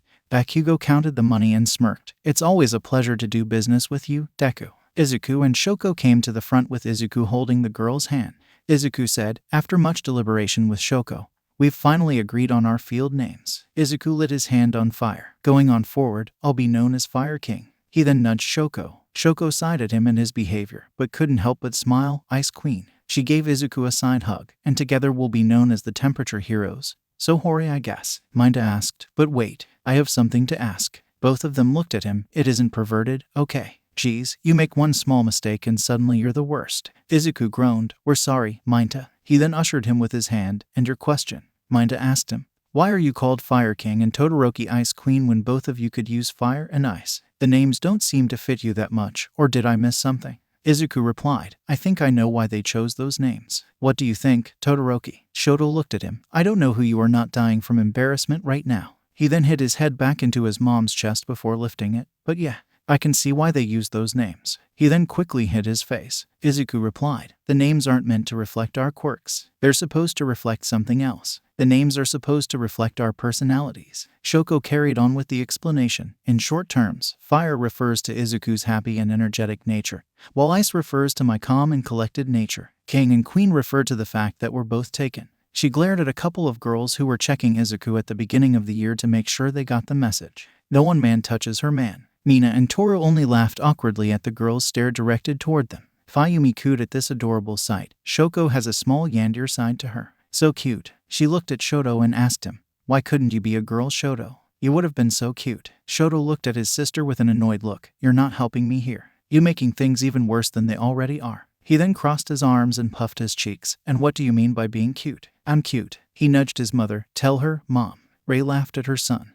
While Natsuo and Dabai said, he's definitely a mama's boy. Izuku sighed in happiness. I am thankful that Shoto is a boy. I don't think my heart could handle another girl hugging me. This is all too confusing. He then looked at the girls. But you girls make me comfortable. The girls all smiled and took turns kissing him. Purgatory laughed. Dude, you have no idea what some versions of you are doing out there in the multiverse. Izuku looked at him. Some of them have harems of all the women that you ever met. Izuku rubbed his forehead, feeling a headache coming to him. Mothers of his friends are included, too. To those versions of you, nothing is off limits. Suddenly, Izuku felt a sudden surge of killing intent. It wasn't from the girls, but from the boys who yelled in one voice, "You bastard, stay away from our mothers." A huge chase ensued with Izuku begging for mercy and the boys swearing to kill him. It took a couple of minutes for all the boys to calm down, but they returned to their seats. Discord clapped his hands. All right, let's continue watching this world. Midnight clapped her hands. How cute. The names suit you both. I approve of them. She looked at the class. Well, the only person who hasn't submitted his hero name is Bakugo. Bakugo yelled from his seat. I submitted it, but you're too closed-minded to accept. He crossed his arms in frustration and looked away from her. It's not my fault you're too old for your times, hag. Bakugo had to duck from Midnight's whip. The woman was furious for his comment. Aizawa quickly restrained Midnight with his scarf. All right, now that you've finished submitting your hero names, I want you to pick what agency you want to work with during the internship. Remember that those names can be changed. He then threw Midnight outside the room. Izuku and Shoko submitted their choice. Aizawa looked at the hero they chose. I should have suspected this, but are you sure you want to go with Endeavor? Izuku replied, Endeavor is my mentor. He trained for all those years. He knows me more than anyone else, so he has the best understanding of my abilities. Going with him is my best option. Aizawa nodded and looked at Shoko, who replied, Best fire user. I need to catch up. Young Midoriya is right. All Might said, although the media likes to portray that you should work with different heroes, you should really stick to your mentors. Your mentors know you and your abilities better than anything else. Their understanding is going to be much better than a new one. Izuku nodded. But doesn't changing mentors give students new experience with a different hero? Endeavor answered him. As true as that might be, however, that experience will be filled with incompetence since he isn't used to his students' powers. He needs time to understand his students' power and to adjust his schedule to make a training plan for him. Izuku nodded while writing notes in his notebook, making many wonder how he made it manifest. Ibara asked him, Izuku, I just have to ask you, how do you make your notebooks appear from everywhere and nowhere at the same time? It's just amazing. Is it like a quirk? Toru replied, We have many theories about this, but nothing is solid. She then pointed at Shoto. We even asked Shoto's help, but in the end, he almost went crazy saying that he didn't need anything but answers. I had to call a favor from an old friend to erase his memory. So, that's why I had a gap in my memory, Shoto exclaimed as he looked at Toru. Suyu retorted, You were covered in a blanket and had books on the ground. Shoto continued listening. You also had strings all over your room and a crazed look in your eyes. Can you blame us for erasing your memories? You looked one step away from going on a witch hunt. Shoto mumbled, I don't know. It still sounds fishy to me that you erased my memories. In the Todoroki household, Shoko was cuddling with Izuku on her bed. Izuku, when we get married, please tell me that you're going to take me away from here. Izuku chuckled. I take that you still don't like your father. She rubbed her hair, making her pout. You have to admit that he's trying his best to become a better father. Shoko deadpanned at him. Yeah, he is, by using a book called How to Be a Good Dad for Dummies and some other books that are related. It's annoying, to say the least, from planning to sell me like a piece of meat at a butcher's shop to a loving father who harps on you whenever we sit together. She crossed her arms and puffed her cheeks. He's disturbing our personal time. Izuku couldn't help but smile. He hugged the girl from behind and put his head on her shoulder. I think he means well, Shoko. Your father loves you, albeit in his own misguided way, but he still loves you. He made many mistakes, but at least he's owning up to them. He did bring your mom out of the funny farm he put her in, made her leave here, left the house to make her feel comfortable, and finally asked her out on a date to help rekindle the flames of their love. He made her look at him, so that has to mean something, doesn't it? Ray smiled. Dates. Now, that would be wonderful. It would make me extremely happy. Endeavor nodded. Then it's done. Once we go back, I'm taking you wherever you want. Shoto looked at his father. And then his mom. Mom, just make sure that your drink doesn't taste funny when gives it to you. Ray bonked her son on the head, making him pout. Shoko sighed. I guess so. But still, I hate that he interrupts our together time. So since he's out today with Mom, the girl leaned closer. How about we make out? I'm sure my sister won't bother us. The girl put her face in front of his. Izuku's sweat dropped. I guess being Endeavor's pet project and having a rough childhood made her touch-starved. He hugged her and brought her closer. Not that I mind in the first place. She seems really cute like this. She always reminds me of a cute little kitten. The two brought their faces closer to make out when the door of Shoko's room exploded open. In the doorway, Endeavor stood there with a furious expression. I knew something was wrong when Fayumi told me that Shoko was in her room and wasn't coming for dinner. Shoko felt a vein throb on her forehead. Did you really stop your date with Mom just to come and disrupt my time with Izuku, who you chose to marry me, by the way? NG scoffed. Please, of course not. The restaurant was attacked by a villain. We had to cancel it. I was planning to take her somewhere else, but I need to stop this runt. He grabbed Izuku by his head from defiling my daughter. He then threw the boy like an arrow, making Shoko sigh. Rei looked at her husband. Really, NG, really? She shook her head. While I respect that you're trying to be a better father, this isn't the way. If anything, you're making yourself look stupid. Endeavor looked at her like a dog who had his master scold him for being too noisy. Izuku said quietly, I don't think he did anything wrong. He looked at Eri. If Eri starts to date, I'm going to skin anyone who comes near her and hang his skin on my wall as a warning to others. The girls laughed at his statement. They all looked at Eri and had the same thought as him, but not as murderous as he was. Izuku continued flying like a missile till he smashed against something. The boy sensed that his hand was on something soft. Izuku paled. I have an idea what or who I landed it. He then knelt to the ground. Please don't make it what I think it is. Please don't make it what I think it is. Ibara asked him. Why are you so worried, Izu? Izuku replied. In a few moments, you're going to see why I am worried. Izuku groaned and lifted his head. He hated how Endeavor turned from an abuser to a clingy father in a snap of a finger. Any more throws of this kind, and Izuku was sure he was going to have a concussion. However, at this very moment, his face met someone else's. Izuku and Fayumi looked at each other with blushes slowly forming on their faces. Fayumi bit her lip. Midoriya-kun, could you please remove your hand from my chest? Izuku gulped and looked down at his hand. The boy's face slowly turned white from fear. His hand landed on Fayumi's chest. He removed his hand and quickly removed himself from her. Izuku began running away from Natsuo. You bastard, how dare you grope my sister? Izuku yelled back at him. Now, you're offended by that. Izuku threw a finger flick toward Natsuo. Just a couple of worlds back, you were all over me falling in love with your mom.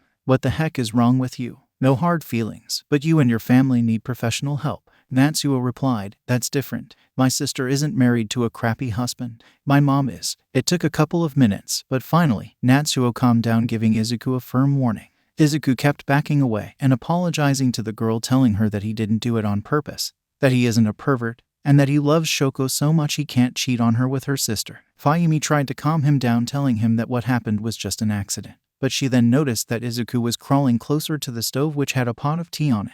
Shoto cringed. A pot of tea. His mother carried on. Nothing good can come out of this. Midoriya-kun, calm down. She pointed to the stove. You're coming too close to the stove. The girl's warning was too late. The boy hit back against the stove with a strong force, causing the pot of tea to fall over, pouring its boiling water over his face. Midoriya-kun. Izuku's screams of pain could be heard throughout the entire neighborhood. Endeavor once again caused a boiling pot incident, but this time through his protective dad attitude. Rei was currently glaring at her husband. Shoto hopped away from her because she had the same crazy look she had the day she threw the boiling water over him. Everyone gulped at her expression. You know I'm very close to freezing to death. Enji replied, I want to know, how is this my fault? He crossed his arms in indignation. This guy isn't even me. I didn't do anything this time around. Rei looked at him. True as that may be. If you want to be a good dad, don't be like him. I know that you like these over-the-top gestures. It's kinda of your specialty at this point. Half an hour later, it was a very animated scene in the Todoroki household. Endeavor was on his knees with large bumps on his head.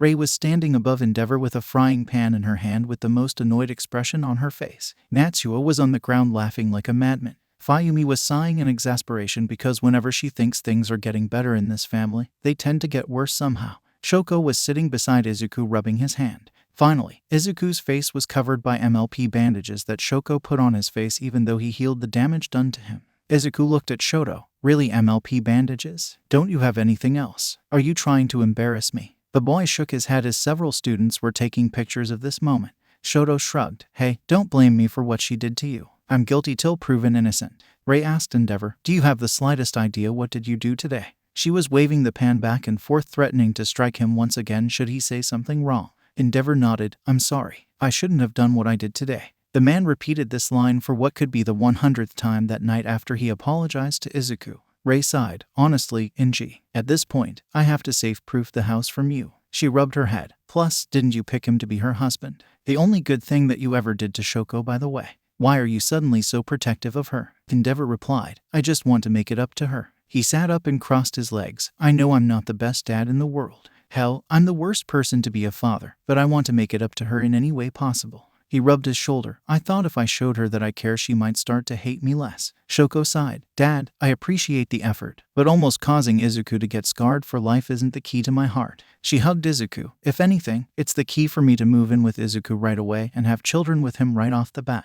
Endeavor had one reply. SHOKOOO. Izuku laughed a little. Wait, so, this whole Endeavor shouting Todoroki's name is something that is common throughout the multiverse. Both Discord and Purgatory nodded in confirmation. Purgatory added, he even does it with Tauya when he doesn't lead Tauya to fake his own death. The burnt man cringed at having his dad yell his name like a madman on a regular basis. Discord laughed a little. Alright, that's enough for now. What do you say about this one? The 21st universe. Discord smirked looking down at Izuku, who was tapping his head in resignation regarding his situation. Fayumi asked, why did my dad have a 180 flip in his attitude towards everything in general? Where did all the anger he held in his heart go? Also, why is my mom so assertive with my dad? She used to shiver in his presence, but now she slaps him on the head with a frying pan. What happened between Shoko and Izuku during the sports festival? Shoto told me what happened between him and Midoriya in their festival. Fayumi then hummed for a bit. Also, how does Shoko's relationship with Midoriya progress from here? I love their relationship. They seem so cute together. I can't help but hope that I have something similar someday. Also, why did my father take my mother out of the asylum? Anji's sweat dropped. My daughter is a hopeless romantic. I hate it when the hard reality hits her. Discord replied, you really remind me of the different versions of yourself that are in a relationship with other versions of myself. A hopeless romantic. Fayumi blushed and used her quirk to calm herself down. Okay, regarding your first question, Endeavor had a huge self-reflection after he had a small talk with Izuku. He saw what he was doing with his life. He reflected on what he did to his family. He finally came to terms with what happened to Tauya and accepted his role in this. He then made a promise to become a better father. The anger that he held in his heart wasn't even there. It was just self-loathing for what happened to your grandpa. Endeavor saw his father jump to save a little girl from a villain only for both of them to die while Anji just stood there.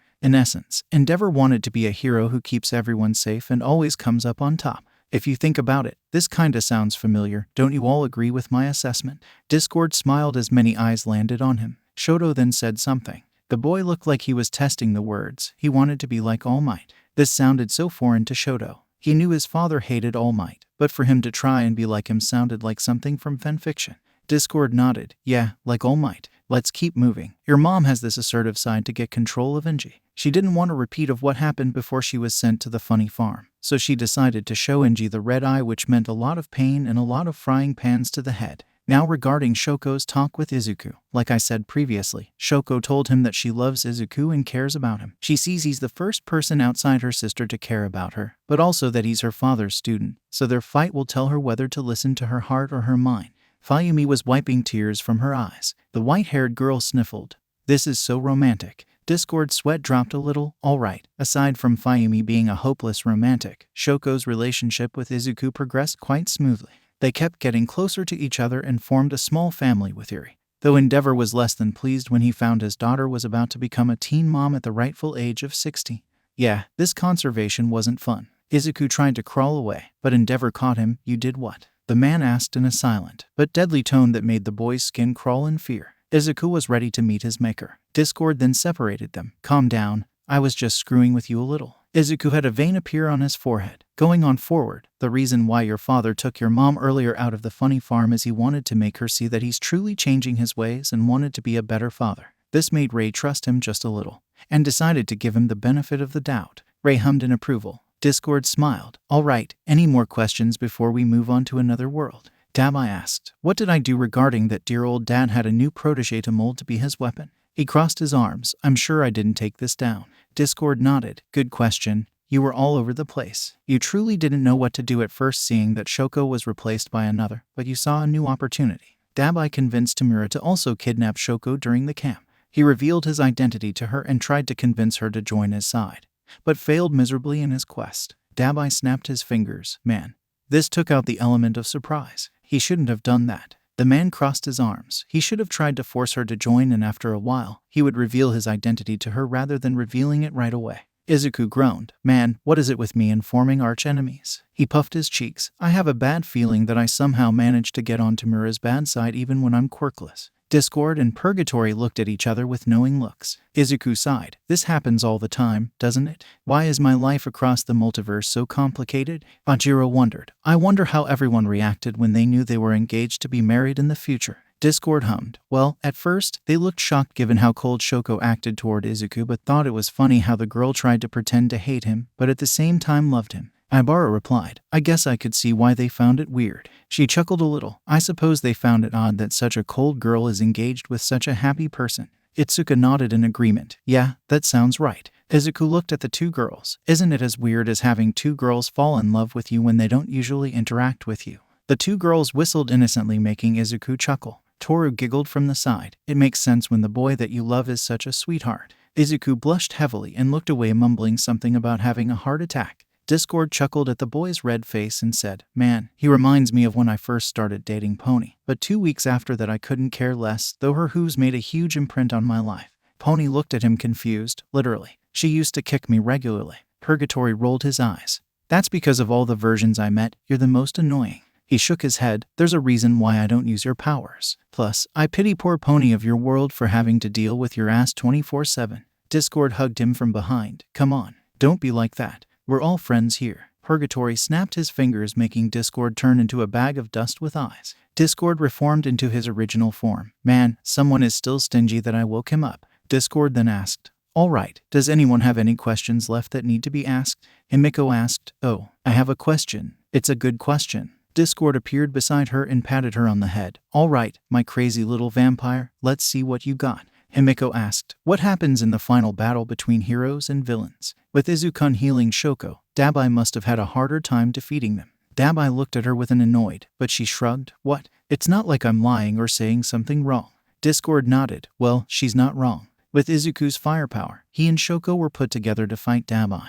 But the pyromaniac asked AFO to give a couple of extra quirks to help him fight Izuku and Shoko. To summarize the fight, it made an entire area get divided in two. One section was hell while the other seemed like it came from the Ice Ages. Izuku whistled. It must have been one hellish fight between us. He rubbed his shoulder. I wonder how did I end up after the fight? I bet I was one step away from death. Discord nodded. Yeah, a powered-up Dabai was insanely powerful, giving Shoko and Izuku a hard time. Hell, he even managed to bypass Izuku's quirk-canceling fire, making their fight 10 times as hard. Izuku hummed in interest. Discord asked, All right, since it's clear that no more questions are going to be asked. He looked at Izuku. Minimi, what do you have to say after you saw this world once again? Izuku shrugged. Honestly, it can be described in one sentence, no comment. Discord smiled. All right, let's see what the wheel of enteral embarrassment has in store for us today. He then made it roll with a huge smile. The wheel kept rolling till it fell on another world that everyone had seen before. Teacher Izuku, too.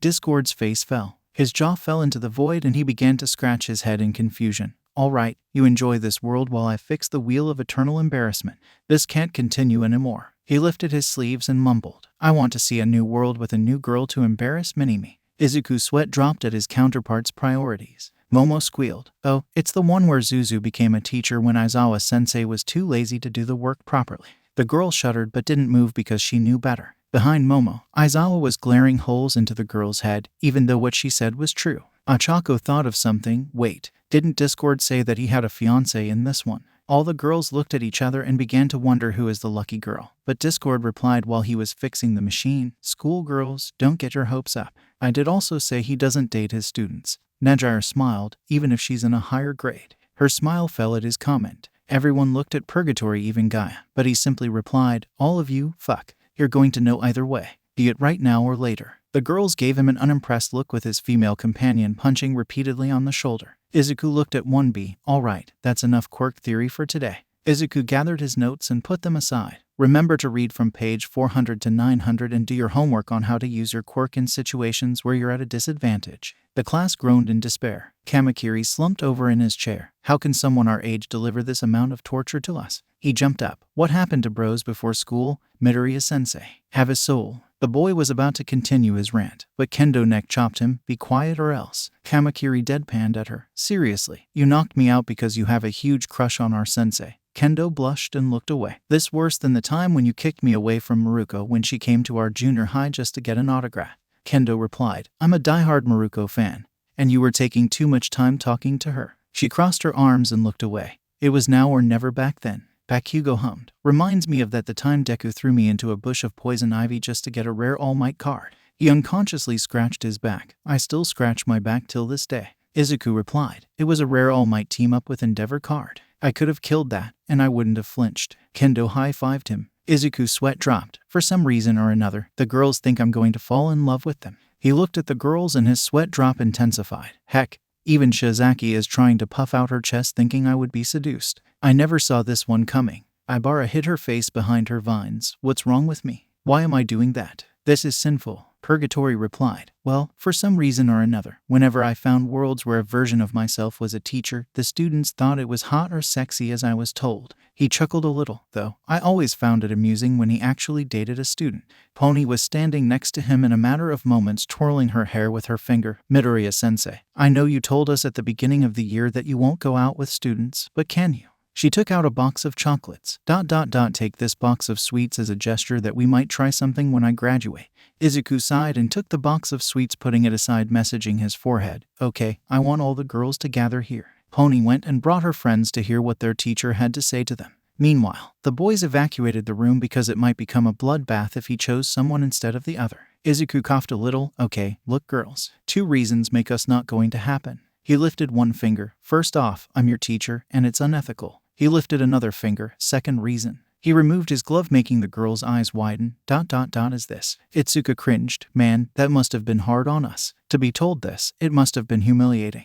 The girl rubbed her shoulder with a pink hue on her cheeks. Izuku patted her on the back. If anything, it's their loss. He rubbed Kendo's cheek. You're one of the most beautiful girls in the entire school. Your martial art is something so fantastic that can make anyone fall in love with you. The girl blushed so hard that she covered her face with her hands. Tsuyu tilted toward Toru. Shouldn't we be jealous of her right now, Kiro? Toru shook her head. Ibara leaned toward them. No, let's give her moment in the light. We will get it eventually. Purgatory's sweat dropped. It's like he isn't even trying. What does he practice in his spare time? How do swoon women without trying? This is so odd. The boy was wearing a golden ring on his second finger. I'm engaged. He then took a few steps away from them, getting used to fangirls' reactions when they get angry. The girl took a few moments to process this before they exploded. You're engaged. The boy nodded. When did that happen? Izuku replied. About a month ago. We used to talk online, but when we met together, we kinda clicked. We went on a few dates and decided to take a gamble. He finished with a smile, though it didn't help the girls feel better. They felt like someone took a sword and shoved it in their chest before ripping out their heart and stomping on it. He then had a phone call. Have a good day, girls, and remember the sea is full of fish. The sea is full of fish, Minta spoke up. Man, that's one of the cheesiest lines ever, to let down someone after you stepped on their heart. Geez, what a cruel tactic. Izuku looked at him. Look, I could have been crueler and told them this over a text message. Discord yelled from the machine he was working on. True fact, he actually did this with Class 1 girls. When he saw their reaction, he decided to tell the 1B girls face to face, hoping to avoid having several headaches mounting on each other in his phone. Tsuyu and Toru deadpanned. Really? A text message? How cruel can you be? Don't do that. Ever. Izuku nodded. But Purgatory said, it isn't he who you should be worried about. You should be worried about yourselves. Most of the time, you girls cheat on him, not the other way around. Most of the girls' faces fell, but they fell even more when he added, with Bakugo or Minta of all people. Most of the girls felt depressed about how low their standards dropped. Ibara frowned. All those notes I read online on how to seduce someone and all this sinful attitude all gone down the drain. She slumped her shoulders. I'll go to confess my sins today. Setsuna patted her on the back. Don't think about it too much, Virgin Mary. She rubbed the back of her head. I'm sure no one saw that our hunky hot teacher is engaged to someone. Kendo then asked, Setsuna, where is your eye? She was the only one who noticed that the girl didn't have her left eye in its normal place. Seriously, where is it? Setsuna replied. But it wasn't an answer to Kendo's question. It appears that our sensei's fiancé is going to send him a gift that he's going to love very much. She smiled. I saw a message she sent him saying that. Oh, a new one. She focused a little. Wait a little.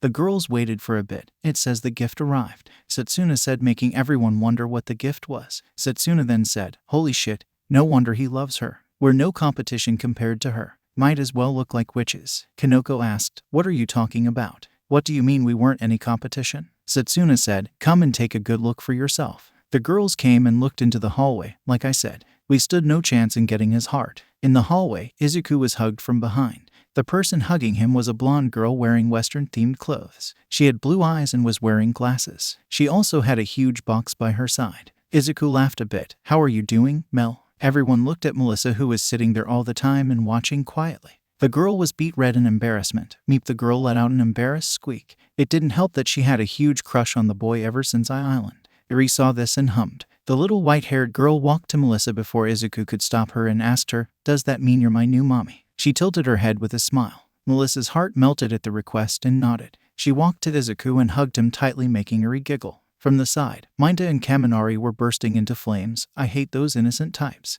They get all the babes in the region without even trying. It's so unfair. Melissa looked Izuku in the eye. I hope you take care of me, Izuku. She giggled a little. Though I know I'm in good hands and I trust you. She then gave him a small kiss on the lips. Izuku meanwhile was failing to comprehend what was happening. Just what in the world is happening?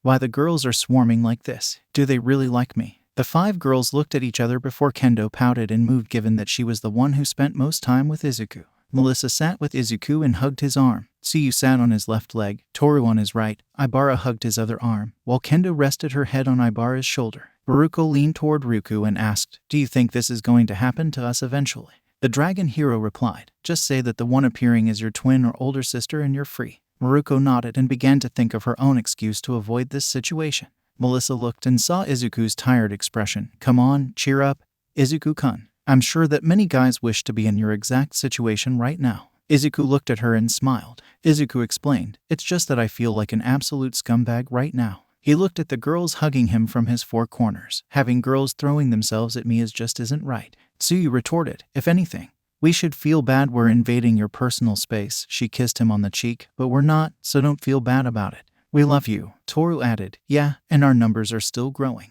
She cheered in excitement and giddiness. "I'm going to have so many sister wives in the future." Purgatory whistled. "All right, enough, give him a break. His mind is getting fried." The girls looked at him and chuckled because Izuku had swirls in his eyes. It might take a while for him to get rebooted and fully comprehend the world around him. Izuku grabbed Melissa by Black Whip and lifted her into the air. He let her go before grabbing her and hugging her. "Melissa, what are you doing here? I thought we were going to meet each other at the Island Expo. Don't tell me you came here just to visit me." Melissa shook her head. "No, I came here to become your official support engineer." She giggled a little. "I have to be a good wife to you. And how can I be one if I don't help my hopeless heroic husband who throws his life away at a hat's drop?" Izuku scratched his cheek. "Well, that makes sense." His mind registered the insult. "I'm not hopeless." The boy protested the claim. "I'm just very dedicated to my work." He then looked away and coughed into his fist. "Plus, All Might works me like I'm his slave." Melissa bonked him on the head. "Hey, don't talk about Uncle Might like that. He means well." She hummed for a moment. "But I'm still pissed off from what happened at the USJ." Izuku shuddered, remembering the curses the girl let out because of All Might's habit of intervening in every little thing that happens everywhere and how her lover was almost killed. Melissa nodded. "Yes, I would be very angry if Uncle Might let Izuku almost die because he wanted to have the cameras on him for a little longer." She looked at her uncle, who had a small blush. All Might replied, "In my defense, I don't think this is my fault since this was planned by AFO."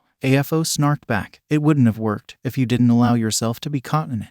All Might and AFO slammed their heads into each other and began to push back and forth. Yoichi sighed and picked up a can, throwing it at AFO's head. "Stop being mean, for God's sake." AFO looked at his brother, remembering how Yoichi did the same thing when they were young. Izuku sighed. "Why can't this comedy show end already?" He looked at Eri. "Though seeing her happy makes me happy myself, so I guess one good thing came from it." Izuku ruffled Eri's hair, making the little girl smile in happiness. Eri laughed a little. "I can't wait to go back home with 5 mommies." She then began mumbling like Izuku, making everyone's sweat drop before looking at Izuku. "Do you think I'm going to have more?" Izuku at this point just accepted his life and shrugged, while the girls nodded. Izuku spoke up in his defense. "He did this to keep people safe and happy. You know that." He stopped when Melissa pinched his cheeks. "Don't give him excuses, Izuku." Izuku pouted and rubbed his cheek while Melissa chuckled. "Okay, now I want you to take me to the support lab. Nezu told me that going forward, I'm going to be Powerloader's assistant."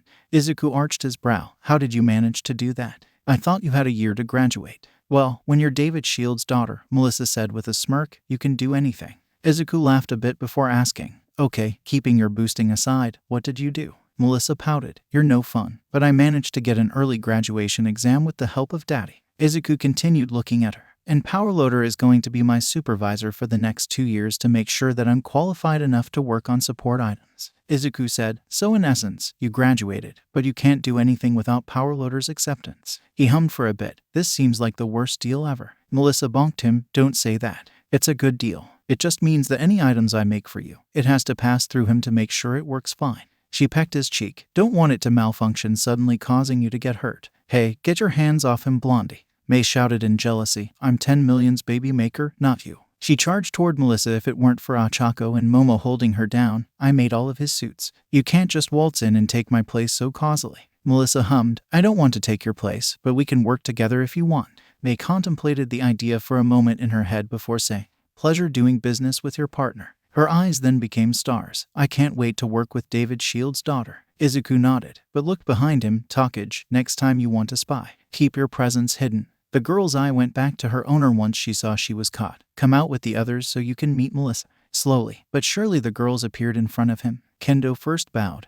We're so sorry, sensei. The girl kept her head down. We spied on you when we shouldn't have. This was a total invasion of privacy. I hope you can forgive us. Izuku chuckled. You were going to find out sooner or later, so no harm done. He then clapped his hands. All right, I guess introductions are in place. So girls, meet my fiancée, Melissa Shield. Melissa greeted them. Hello, it's nice to meet you all. I hope I can help Izuku make you into fine heroes. I'm a support engineer, so don't be shy to ask me for anything your costume might need. Izuku then returned to Melissa. Well, Mel, I want you to meet my students. Itsuka Kendo. He pointed to the orange-haired girl. Kanoko Komori. He pointed to the brown-haired girl. Yui Kodai. He pointed to black-haired girl. Ibara Shizaki.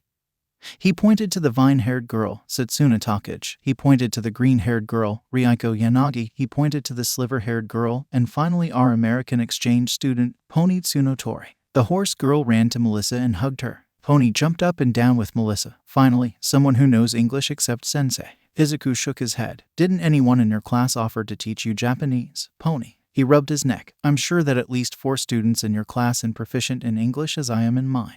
Pony shrugged. No, Monoma was the only person who offered to teach me, but he uses this to make me say mean things to others. She rubbed her shoulder. For some reason, Big Sister Kendo lets him do that to me. Don't know why though. Izuku looked at Kendo, who blushed. You don't say now, do you? He then asked the orange-haired girl. So, is there a reason why you give Monoma such an easy time to trick poor Pony? Itsuka sighed. Look, it's not like I want him to do that, but I can't be on his arm 24/7. She sighed. If every time he did something mischievous against your class I got a yen, I would be filthy rich by now. I would be waking up to my personal singer, not babysitting Monoma. Izuku groaned. Man, Monoma is quite the handful. I still don't understand how you can keep up with him. We have Bakugo, but at least he doesn't seek out trouble. He back at Bakugo? Well, not very much. It's just that trouble seeks him out, and he embraces it. Monoma scoffed. I don't cause that much trouble. His entire class deadpanned at him. What? I don't. He crossed his arms. I just try my best to make my class look better than those wanted demons. A facepalm could be heard in the void. A few moments later, Izuku was with Melissa inside the support lab. Powerloader was crying in the corner when Melissa described the man's lab to be mediocre at best compared to Island.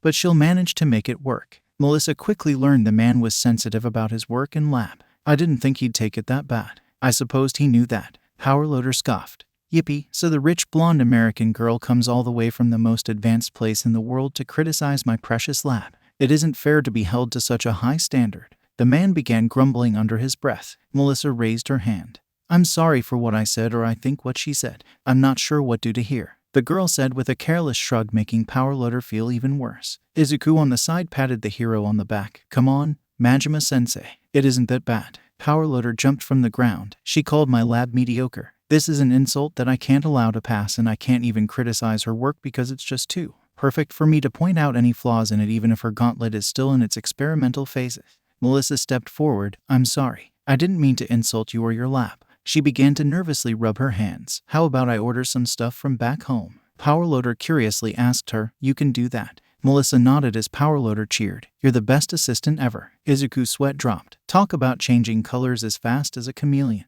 It didn't take too long to make him happy again. Melissa beside him was laughing hard at this scene. Powerloader gaped at his counterpart. Hey, I don't sell my morals for advanced tech. I would never do that. He sat and mumbled something about ethics and taking a stand. Nezu said, So Majima, what you are saying is this. Nezu stopped for a moment before pulling Shinso's device that can mimic people's voices. I would refuse advanced tech in the name of honor and morals. Nezu put the device away. Have I taught you nothing during the years that you worked with me? For shame, Majima. Melissa leaned toward Izuku. Why do I feel that Nezu is 10 times more dangerous than everyone in this place except a select few who are so dangerous you can't even speak their names? Or your life will be in danger. Izuku nodded in agreement with the other girls agreeing.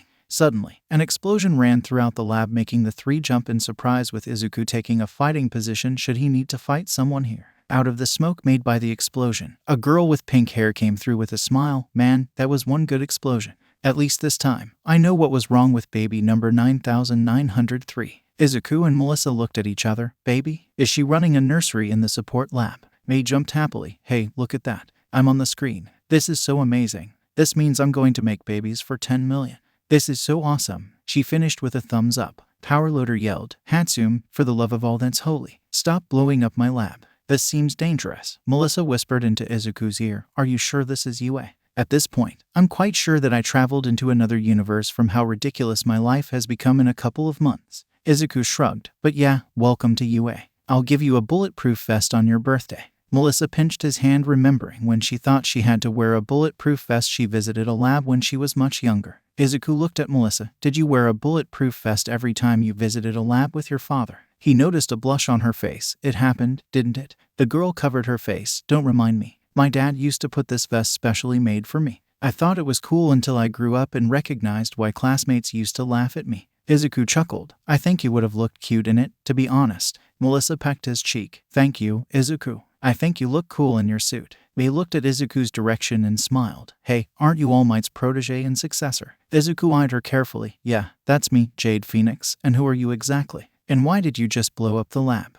The girl put herself in Izuku's personal space. Please move a little bit away because I don't like other people being too close in my personal space. Mei didn't care and replied to his previous questions. My name is Mei Hatsum, she pointed to herself, and you're looking at the head of the future for support items. She then shook his hands. And also I'm your new suit designer, so smile, partner. Melissa chuckled. Oh, she's in for a surprise when she finds out I'm his support designer. Izuku shook his head. Oh, you're the one in for a surprise. Izuku rubbed his neck. She's quite the slippery one. I won't be surprised if she manages to trick you into a partnership.